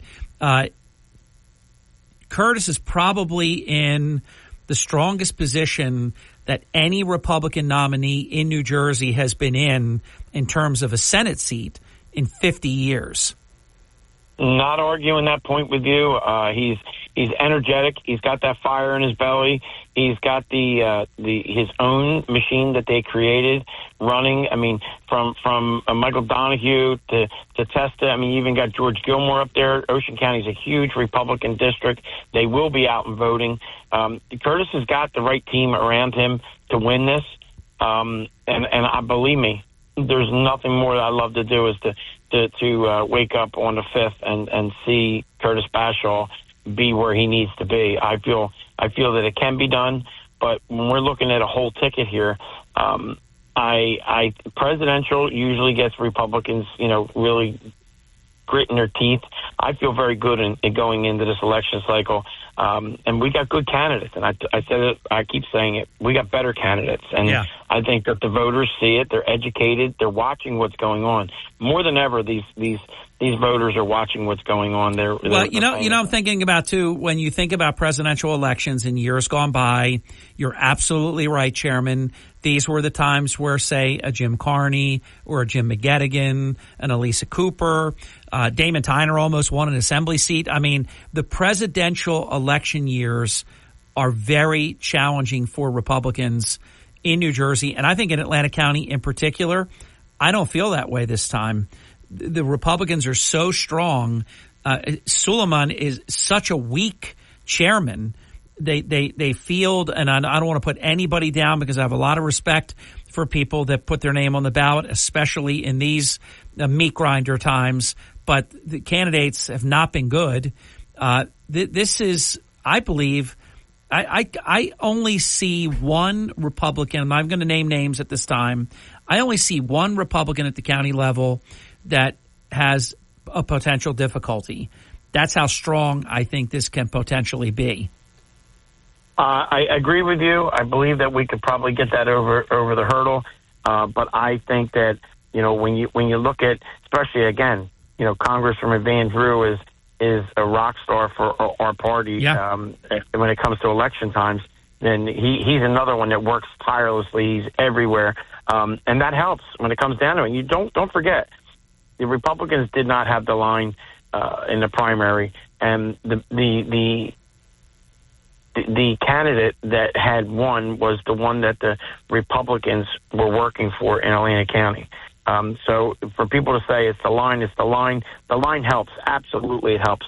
But you got to educate the voter. You got to get the message out there and stop lying to people. Put the honest stuff out there. The people want to hear it. They rather hear it honestly. If you make a mistake, you could go back and fix it. The voters are very forgiving. And my thing is, be honest with people. Don't overestimate what you think you can do and under deliver. You need to be honest with people, and I believe that goes a long way, and that's what wins elections. If they keep that goofy thing that Andy Kim did, he has to just kick himself over being so stupid that he could have cut his own political throat. You could have Menendez in a better column than Andy Kim on the ballot. That can happen. It's going to be the luck of the draw. Yeah. You're going to see that happen. And I again, the voters, everybody says, voters don't care. They're uneducated. I disagree with that. I one-heartedly disagree with that. And I believe that our party is so strong right now, Harry, and it's up to us to keep it going strong and keep putting good people in office and get more people involved, Harry. I got Democrats that are working hard on our elections for us. Democrats, Harry. It's great. And by the way, Robert Menendez, people just think his name is mud. His son won re-election, and he's likely going to win the general election as well. So he's going to get a certain amount of votes, Chairman. And the same people that did that, Harry, more than likely are the same people that are going to vote for his father. That's what I mean. Yeah, exactly. His son's name is Robert Menendez, and he won in the worst possible environment for that name. And that means that the father of the same name is going to get a certain number of votes. I could not agree more. Chairman, love the hour. Let's do it again real soon. All right, Harry, have a great day. You do the same. Happy Father's Day, Don. You too, buddy. Thanks, man. And happy belated birthday, too. Actually, not belated birthday, happy upcoming birthday. Chairman's going to celebrate his birthday basically on the golf links with us. From Harry Hurley Way in the world's playground to the broadcast pioneers of Philadelphia Hall of Fame, you're about to find out why Harry Hurley has been named to the Talkers Magazine list of the 100 most important talk show hosts in the nation. Live from the studios of Town Square Media in Northfield, it's Hurley in the Morning on WPG Talk Radio 95.5 and the WPG Talk Radio app. I thank you very much. It's 6 minutes past the hour on this, in, I guess, a particular order, President Trump's birthday, the 45th, and our future 47th President of the United States. Happy birthday, Mr. President and Mr. Future President. It is Flag Day. That's official. And it's also Father's Day weekend. Wow. And U.S. Open if you're a big golf fan. 609-407-1450, an open phone line. Welcome to Hurley in the Morning. Glad you called. You're on the air. Hi, Harry. Good morning. Brian from Summers Point. I wondered if you could explain the advantage or benefit to getting your vote in early and how it makes a difference. Oh, this is a good question, Brian. Hang in there because you may have a follow-up, and I appreciate you holding. Here's why it's an advantage, and Democrats have been better than Republicans at this. Because you never know. You intend to vote and then you're sick and you don't vote. You intend to vote and you get distracted. And oh my God, it's 8:15. I forgot to vote. You get your vote in early and you know it's in.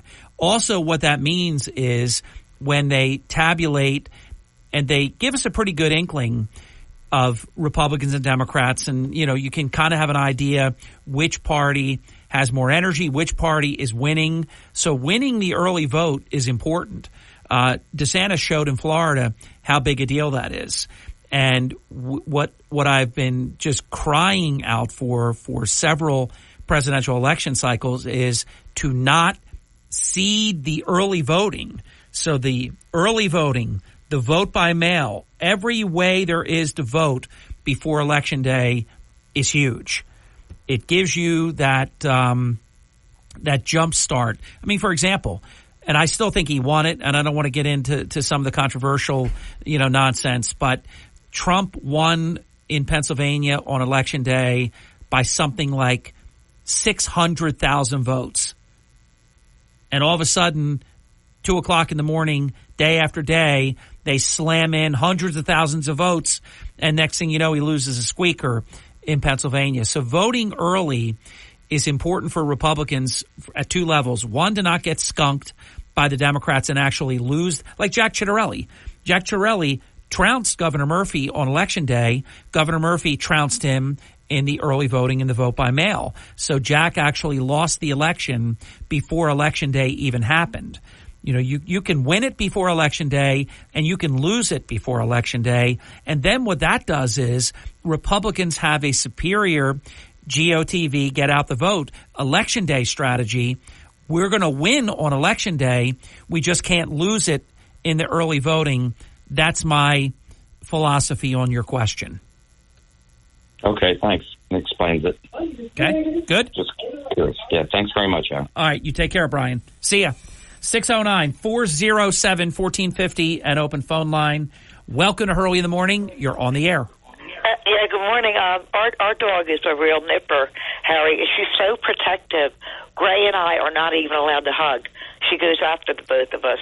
We rescued her from Georgia because they don't euthanize her, so she's a hound dog, and her name is Gigi. But don't come around, Mommy and Daddy. Hey, do you sing to her? You ain't nothing but a hound dog. Yes, I do that all the time. Okay, I know it. I knew it. Listen, that was brilliant. Or are you better 4 years ago than you were today? There it is. Illegal aliens. Oh, yeah, thank you. Thank you for that. I thought that was pretty good, too.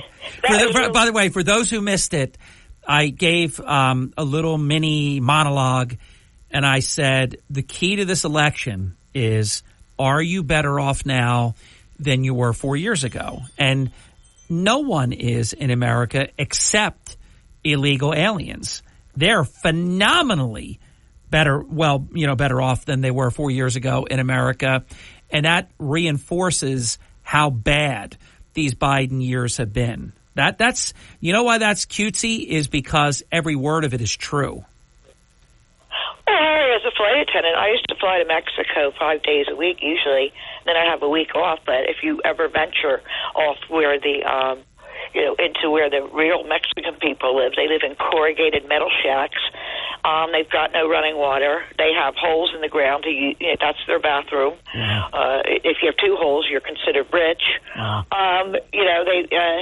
Now they're living in luxury hotels, trashing them.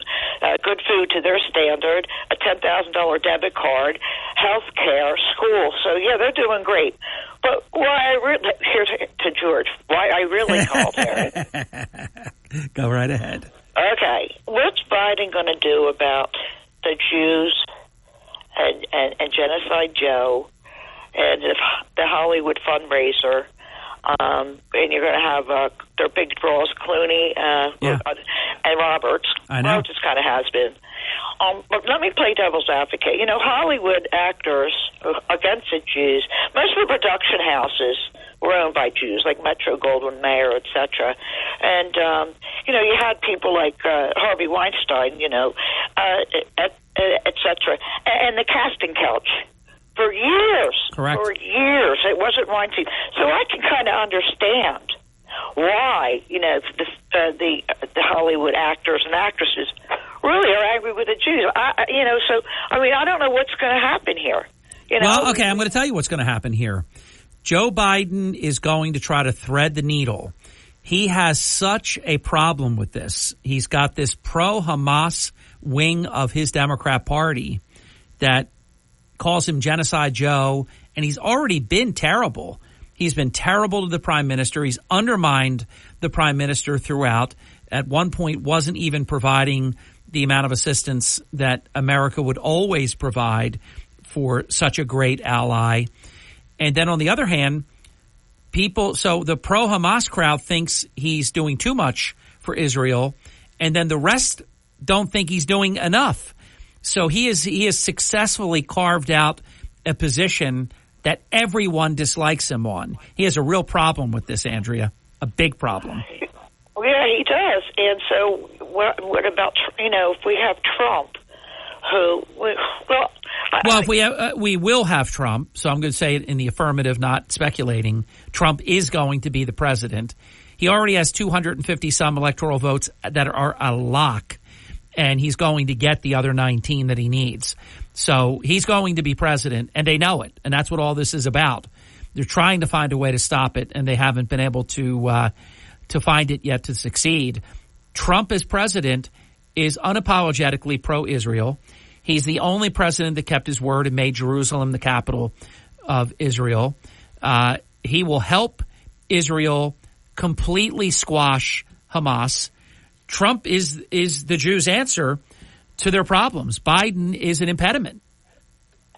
Well, I agree. Thank you so much, and you're brilliant. Have a great weekend. Thanks, Anthony. Bye-bye. Appreciate you. All right, we're approaching 15 minutes past the hour. Margie, who never does this, I mean, when I say never, I can't remember the last time in almost 32 years where Margie sends me a show idea, a show topic. So when she heard me announce that George Tibbett he's under the weather today, because we would typically be doing Dateline Atlantic City. And don't get me wrong, there's a lot of Atlantic City stuff that I could cover with you right now. Margie gave me a suggestion that I think is a really good one. And it's Father's Day weekend. I think this could be really popular once we get one or two people to call in 609-407-1450 and share a lesson that you learned from your father. If you are on hold by the time I come back from the break, I'm going to go right to your calls. If you're not there, I'm going to think of a lesson. I'll think about it during the break. We're just going to go away for about 3.5 minutes. I'm going to think of a lesson that my father taught me, and one of them is just on the tip of my tongue. He taught me many. So if you're not here, I will share. If you are here, I will go right to you.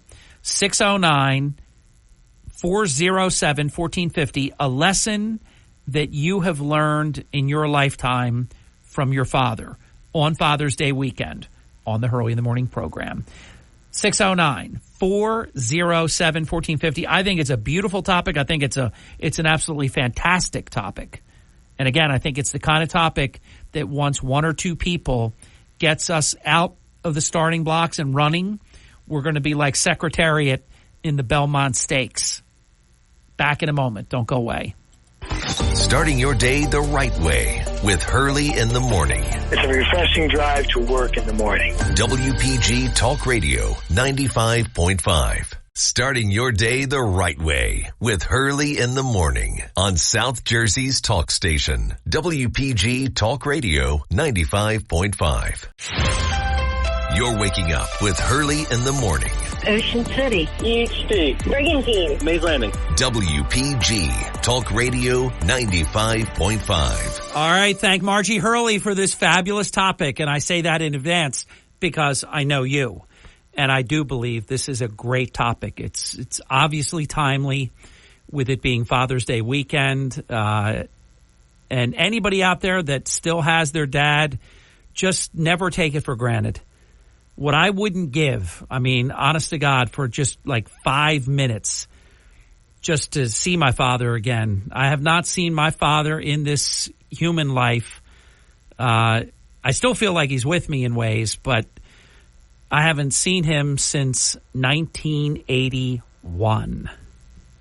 It's a long time. And then I see people that on occasion I've even witnessed them like mistreat their parents, speak to them wrong, not be right by them, and what I wouldn't trade to have both my mom and my dad back. So Margie came up with the topic. It's a beautiful one. It's a perfect one to close out the program.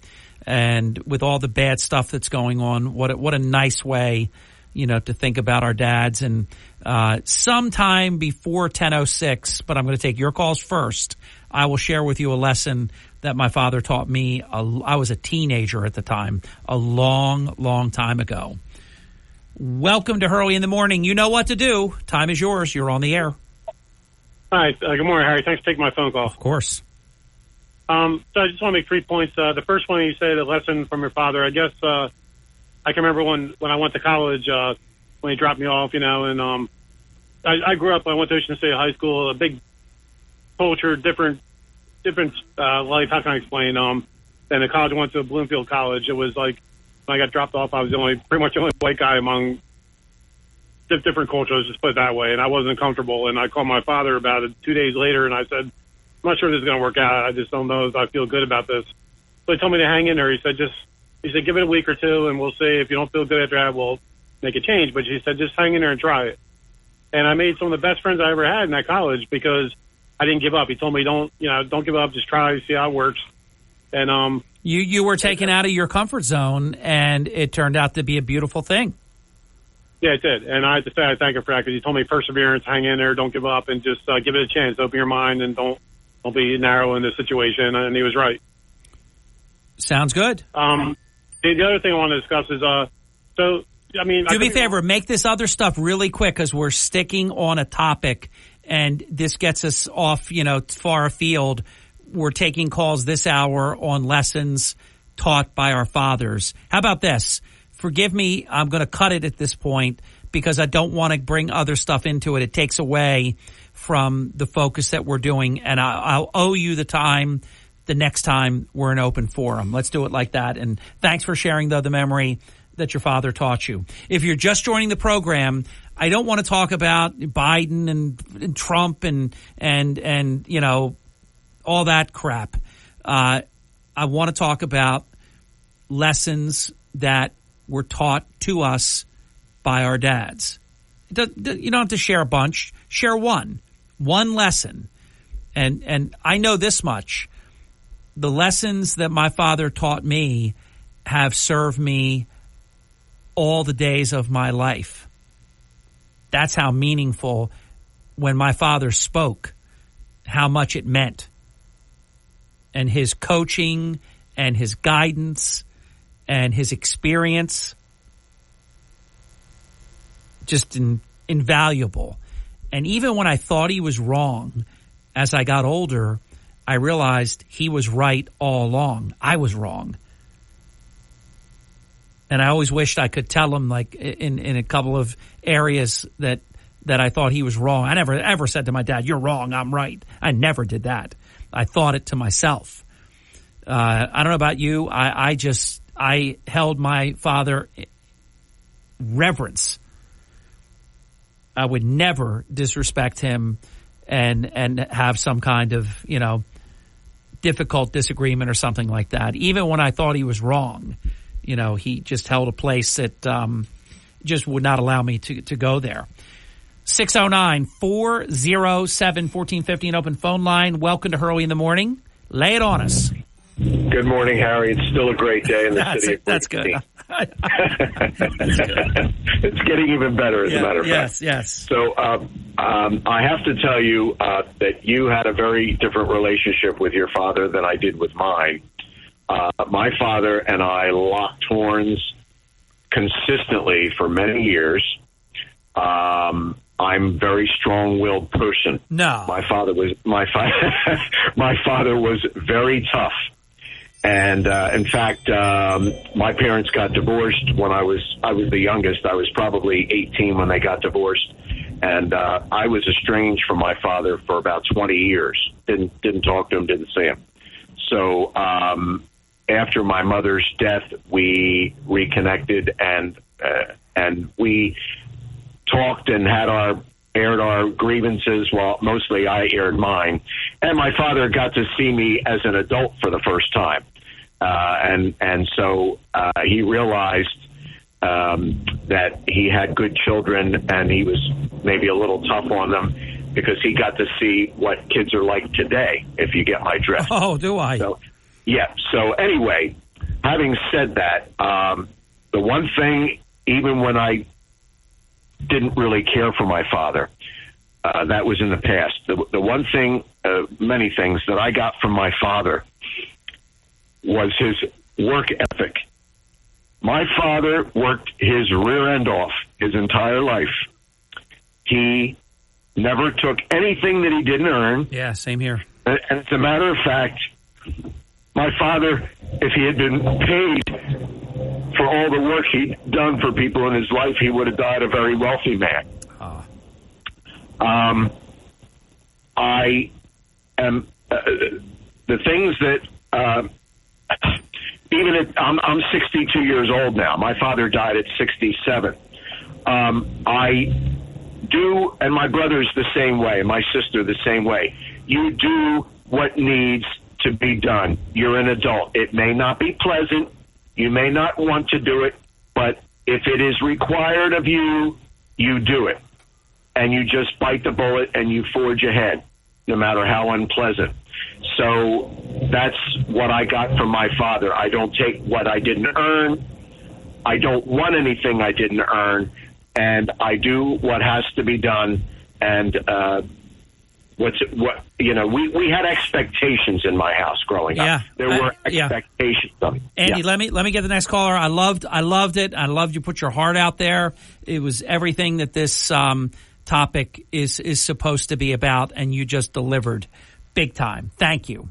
I want to share something that just, it's not the lesson my father taught me, but it is a lesson my father taught me. I think there's something too, because that would probably place Andy's dad, as if not a World War II era like my father.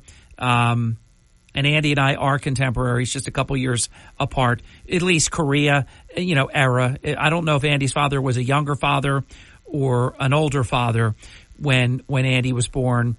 But I do know this. There was something about the generation before us. They took nothing that they didn't work for. They did not want entitlements. They did not want any assistance. When my mother died and my father had 2 young teenage twins, another teenage son, 2 daughters, and we took in other people, 2 and 3 other people at a time. My father took nothing. He was absolutely entitled to a Social Security death benefit. And I remember I heard at one time somebody brought up, hey, you're entitled to, you lost your wife. You've got all these kids. You're entitled. My father said, I'm entitled to nothing. I'm entitled to what I work for. I heard my father say that. He said, I will never take a penny from the government. I will never take assistance. And that is how they were made. I'm not going to insult anybody, but today there's a prevailing attitude of entitlement. You're owed something, or how can you get over, or how much can you get? It's true. I'm not saying it's you. I'm saying it's a prevailing attitude in our society. So if every once in a while you hear me say a certain thing, I want you to understand that's the stock that I came from someone who wanted nothing from anyone else. What he accomplished, the fruits of his labor. And like Andy said about his dad, oh my God, my father could build anything. He could fix anything, your HVAC, your car. He could build your house, every trade. He helped so many people. And of course, they would offer him, no, friends don't take money from friends. That's why I turned down the first $100 handshake. I took the $100 handshake from Senator Farley because I worked. I was his paper boy. I got offered a $100 handshake, and I said, no, friends don't take money from friends. I just thought about it. I thought I did that. That was my father that taught me that. Even when we don't realize how impressionable we are. I just put that together I've shared that story before. I opened up the Tilton Athletic Club like 2 hours early for people that were flying out of the area to Texas. The executives from what was called Adamar, New Jersey, Dick Cook and his team. And I came in 2 hours early.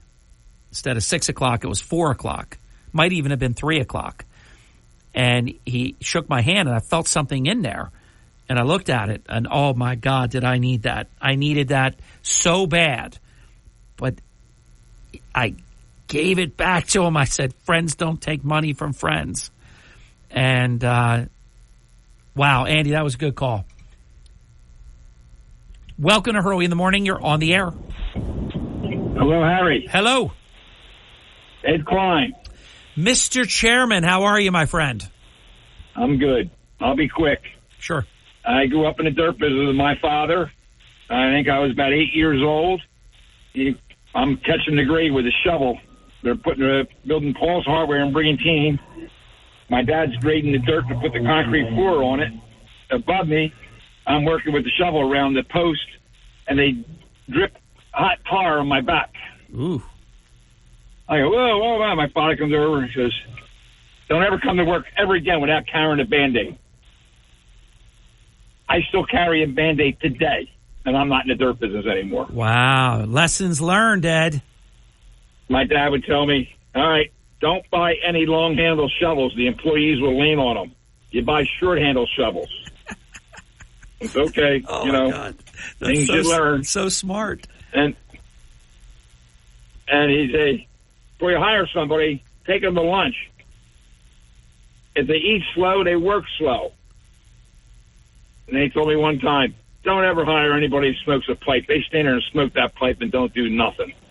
You know, it's funny. Now, my father taught me, and I don't know where he got it from, because he was not he was judgmental because, you know, he was brilliant, but he wasn't overtly judgmental. But I heard him say once, and I think he said it to me, but I know he said it he said, never trust a man who smokes a pipe and wears a beard. Now, a lot of people do both. But, you know, it's interesting the things that people think and the things people say. And one more that just ended my story, Harry. Yeah. Donald Trump's father used to come down, and he'd always want to see me because we talk about my dad. And Donald Trump's father liked that and liked every story I just told you. I love it. Yeah, that's great. And more. And Donald, we laughed one day, and Donald goes, yeah, my father told me, or, you know, his grandfather, never follow an empty wagon. Nothing falls off. There you go. Oh, I've heard the empty wagon story. Chairman, let me run. I've got to get this break in. I loved all your lessons. These are, and you know what I love about it too? They sound like they were lessons well learned. Yes. Have a good day. Thank you, Ed. Good to be with you. My friend Steve is going to share a lesson that his father taught him. And then, Ken, you will be after that, and you'll be right after that. I've got a couple of cool ones that were sent to me by digital communication. I love this one. If you gave my father an empty tuna fish can, he could build you a Volkswagen. I love that. My father could also build, make, or fix anything. I'm telling you, I had one of those. When I say I watched him, and I know it from just historically, before I was even born. My father built an entire house himself, every single trade.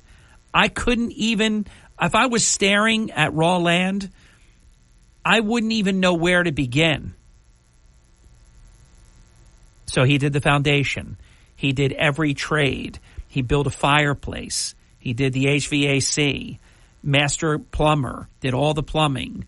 An incredible finish carpenter that could build anything, built everything, did it all. That was a generation. There's a reason they're called the greatest generation, the World War II generation. Don't go away. Margie, you have just delivered a grand salami here today. Steve will join us next right after this break. Hurley in the morning. Harry Hurley is the only person that can make sense of what's happening in Atlantic City. On WPG Talk Radio 95.5. You're waking up with Hurley in the morning on South Jersey's talk station, WPG Talk Radio 95.5, and the WPG Talk Radio app. Hurley in the morning. They stick to the facts. WPG Talk Radio 95.5. My friend Steve McKay joins the program to share a memory about his dad and a lesson his dad taught. Margie, thank you for this amazing topic. Steve is the brand manager for Light 96.9 and the afternoon on-air personality, and my very good friend who I really care about. Steve, what is a lesson that your dad taught you in your lifetime? Well, first off, happy Father's Day to you, Harry. Hope you have a great weekend. Thank you. Same to you, my friend. My father wasn't one of those fathers that you're all talking about where he could build a car or, even put a shelf up in the house, which I take after him with that. I take after you. However, I will say this. My father owned a pharmacy in Trenton, New Jersey for 35 years, the worst part of Trenton, crime-ridden, uneducated, very poor. It was run by gangs. And my father, for 35 years, was probably the only pharmacy in the Trenton area that was never robbed. Wow. And how did he do that? I'll get to that. I will make one more point about that. When I had taken a few years off from radio to help him out with the business, and I would do deliveries for him. And it was obvious, me walking into some of these buildings, and I remember there was one incident that happened where I was approached by a gang member, and it was very scary for a little while. And a member of the community— You had drugs on you at the time? We were in our store. Okay. And a gang member came in and got unruly, and it's a long story I won't get into. But at the end of the day, what happened was a woman in the neighborhood pulled me aside, and she said, "I want you to know you have nothing to worry about. We're going to take care of this issue. Your daddy has been so good to all of our parents and grandparents that we will never let anything happen to him." So your father took care of people. He took care of people, and he taught me to give. As long as you have, you give to everybody, and you spread it because you can't take it with you. He was a very hard worker, and he demanded that of me, and he taught me that. But he also taught me that we should always be grateful for what we have and share and give. And he said, as long as you give, you'll always have. What a man. Yeah. That's beautiful. I love that. I love him a lot. He's 84. He's not doing too well health-wise. But that's something I will always take to me. And as you've gotten to know me, you see that I am very giving. Yes. And I think that's a very important lesson to learn. You are giving, and you're also a great teammate. You're a team player. And I really liked you from the first moment I met you. It was just obvious that you're good people, and that's hard to find. Isn't it funny how we get emotional when we talk about these things? Hey, I mean, I do. And I understand why you do. And what I wouldn't give to still at this stage of our life, you still have your dad.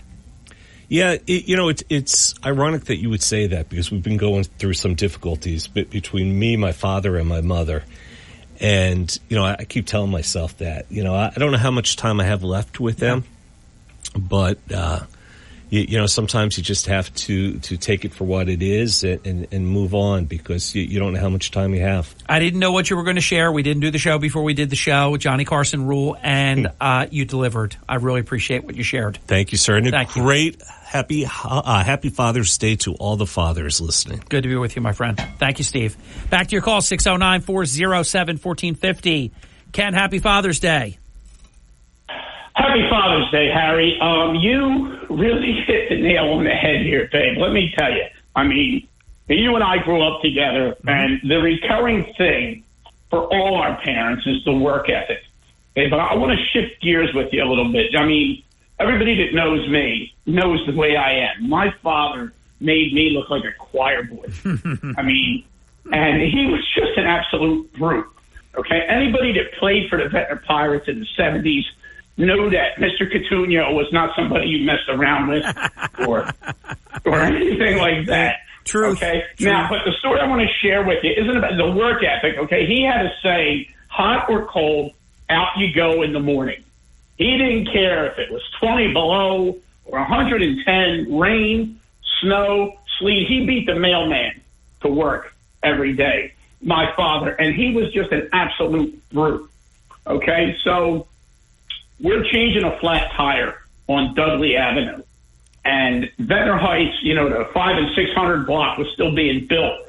The houses across the street were being built, and there was, lumber, cinder blocks, and everything like that to build a house. And we're changing a flat tire. We had this black Delta 88, and the jack slipped and fell and was stuck under the car. And we couldn't get the jack out. So my father and I go across the street, and we grab 3 or 4, I don't know how many cinder blocks it was, 3 or 4 cinder blocks, and we bring them over. And my father says to me, okay, when I lift this car up, you put these blocks under the car. And I'm looking at him like, yeah, right, Pop. Yeah, like Jack LaLanne towing a tugboat. Like Vasily Alexiev. Yeah, there you go. Ken Patera. Yeah, there you go. But no, not Vasily Alexiev, not Ken Patera, Joe Coutinho. And he gets down and he squats this car up. Harry, I could not believe my eyes. It was like watching Superman. And I slide the blocks under, and he lets go of the car, and the car comes on the cinder blocks, and I'm standing there. I could not talk as a 9-year-old kid. All I was thinking was, I can't wait to get to school Monday to tell my friends my dad lifted up a car. Wow, like a Superman. Yeah, and there's a guy who at age 60 could still bench press 400 pounds, and I'm going to send you the picture of him squatting 600 pounds in the JCC at 64 years old. My goodness. Yeah, please send it. He was please. Just an absolute brute. Great. Father. Great. Go ahead. Like you said, I wouldn't give to just spend 1 hour with my father again. There you go. You got the goods choked up, Harry. You happy? Yeah, thank you, Margie. Ken, let's talk again real soon. Beautiful, beautiful story. Fantastic. And please send me the pictures. I want to see, but I know it's true. There's something about this I remember, just us growing up. I remember this. I just relived it, Ken. This is good stuff. Thank you, my friend. Thank you, Harry. Yep. You know it. 609-407-1450. If you're just joining the program, let me get the last break in. We're going to come right back to your calls. You will be next, and you'll be right after that, so don't go away on the phone lines. I'll share a couple of digital ones that we've received from listeners who said they couldn't call in but wanted to share their thoughts. We'll share those as well. And the topic this hour is, in honor of Father's Day weekend, is a lesson taught to you by your father. What a topic. What a great, great topic. And each one of you has really delivered big. We'll be back. It is the Hurley in the Morning program. You're listening to Hurley in the Morning. Established, reputable. WPG Talk Radio 95.5. WPGG Atlantic City. WENJ HD3 Millville. A Town Square media station. Go with your gut. Your dog's immune system is based in the gut. A diet lacking in nutrients can cause itching, scratching, and a weak immune system. However, there is a solution. DINOVITE. Dinovite. It took a grand total of 2 weeks. The dog stopped itching, the hair stopped falling out. Try Dinovite for free. Just pay shipping and handling. Learn more at dinovite.com/radio. Happier, healthier with every bite. Over 1 million pets helped with Dinovite. Hey, did you know that one of the largest U.S. flags in the state of Georgia stands proudly in Pure Talk's parking lot? Now, to honor that flag, Pure Talk is supporting America's Warrior Partnership. Now, they have a mission to prevent veteran suicide. Now, you can help this great cause simply by making the switch to Pure Talk before Flag Day. Get America's most dependable 5G network for just $20 a month. Just dial pound 250. Say the keyword save now for superior cell phone service, half the price of Verizon, AT&T, T-Mobile, and you get the help a vet in need. Hurley in the morning. Not only the news, but perspective too. WPG Talk Radio 95.5. It is 53 minutes past the hour. Welcome to this special Father's Day weekend edition of the Hurley in the Morning program. In honor of that and Margie's great suggestion, we are taking your phone calls at 609-407-1450 about lessons taught to you by your father. In between your calls, I have some amazing ones. People have really put their heart out there. Some amazing ones that have been shared digitally that I do want to share with you. One of them, I can't say it shocked me because you know people, but you don't know everybody's entire story. One of them is really tough love kind of stuff, but with a happy ending. We'll share them with you before the end of the hour. Eric, how are you, my friend? Good. How you doing, buddy? Good, real good. Thank you. Good. I remember my dad taught me to change a tire when I was a kid. Ooh, that's handy. But I want to tell you a story. When I was 11 years old, it's hard to talk about it, when you miss your father. Yeah. But my parents were separated, and my mom used to tell me, go take the bus up and see your father. Now, Dad worked at the old press in Atlantic City. Oh, yeah, I know. So he lived in I think it was called the Manhattan Apartments right by Pennsylvania Avenue, where the old AMT was. Okay. So when it was a Saturday morning, and he goes, all right, go down to the store while I go to work and pick up some stuff. So I go in the AMP, and I see all the black kids are running groceries for all the little old ladies, like up at Connecticut Avenue. So I figured, okay, well, Dad's at work. I'm going to take the groceries back up. And I went back downstairs, and I started hustling the bags with all the black kids. So after about an hour and a half, this big older black kid comes up to me, and he says, you don't belong here. You don't belong here. And I said, well, what are you going to do about it? Now, I had already taken all my lumps from my two older brothers, so I figured I know this kid's going to be able to kick my butt. I said, do you want to go outside? And he goes, yeah. So we went outside next to the AMT, and I faced off with this kid, and I figured I was going to get one good punch on this guy, and I knew I was going to be, get my butt kicked. And so I nail him in the head. He staggers back. He jumps on me, throws me in a headlock, and he has me on the ground. Somebody must have called my father because he came whipping up in his car from work, jumps out of his car. He grabs me, throws me in the car. Because I was good with the kid. And he said, what happened? What happened? And I told him what happened. He said, Eric, these kids have nothing up here. Nothing. He said, if you need a couple dollars, I'll give it to you. But don't cut in on what they don't have anything. You're more fortunate than them. So after that, he was fighting for his life. You were just in a whole different social class. You didn't even know it until your father was able to explain it to you. Yeah, and these kids had nothing up there. I still went the next day just to do it one more time, just to see if these kids mess with me, and then I never did it again. I said, you know what? Because I had a pair. My two older brothers said, if you ever start a fight, you better finish it. So don't think we're ever going to stick up for you. But he taught me a lifelong lesson.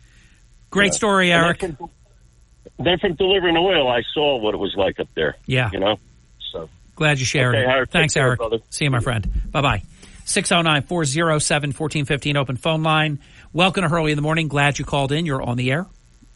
Harry, this is Rich Barely. Happy Father's Day coming up to you. Yeah, same to you.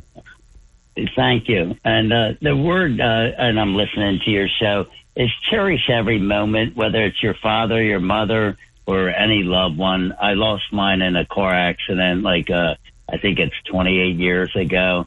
And he was my best friend. I lived with him for 8 years in Avalon while I went to Stockton. And the lesson he gave was his humor. He was literally like Rodney Dangerfield, and people loved him, and he was the life of the party.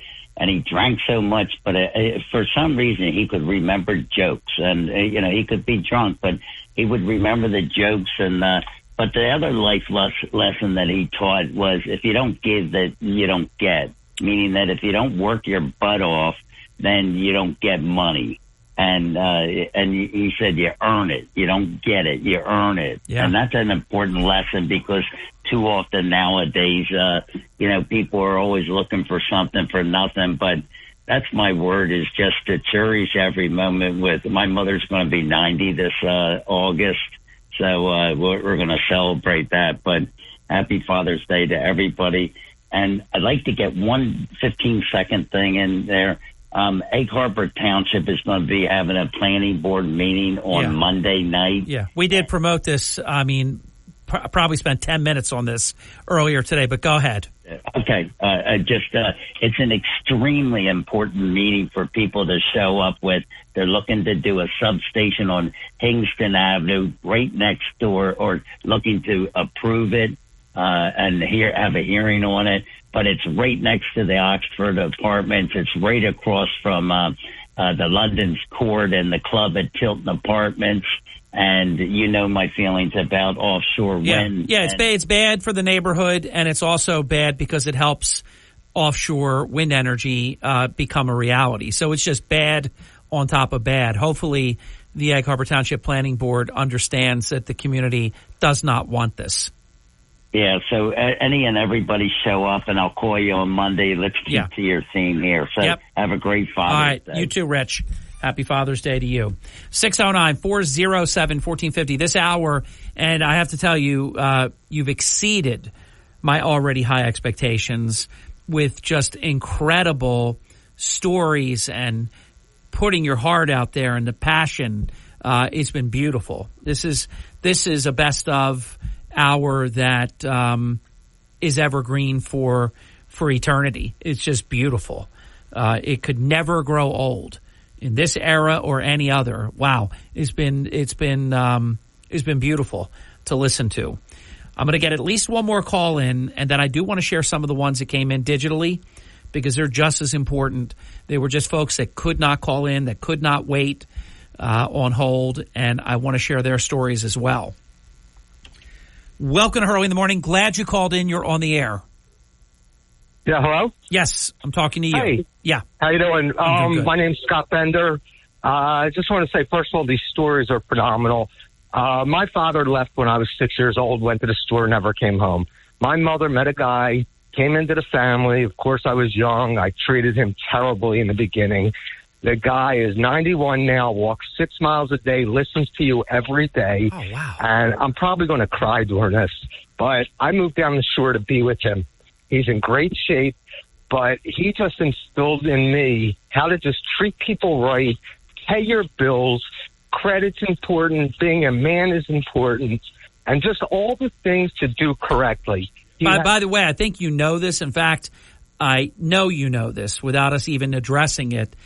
He's not your stepfather. He's your father. No, he's my father. He is my father. Yeah. There is no question about it. I mean, I've been calling him Bernie since the day he moved in.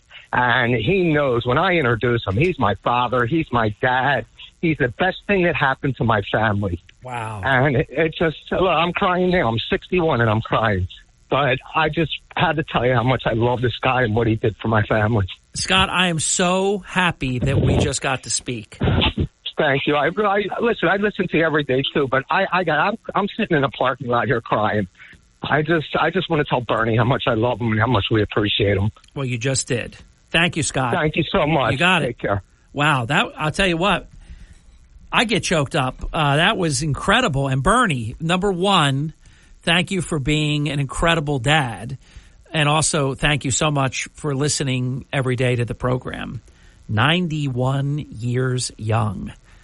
And what that must have felt like for Bernie to hear Scott acknowledge that he's his dad. You know, I'm a firm believer that there's the biological aspect of who your biological parent might be.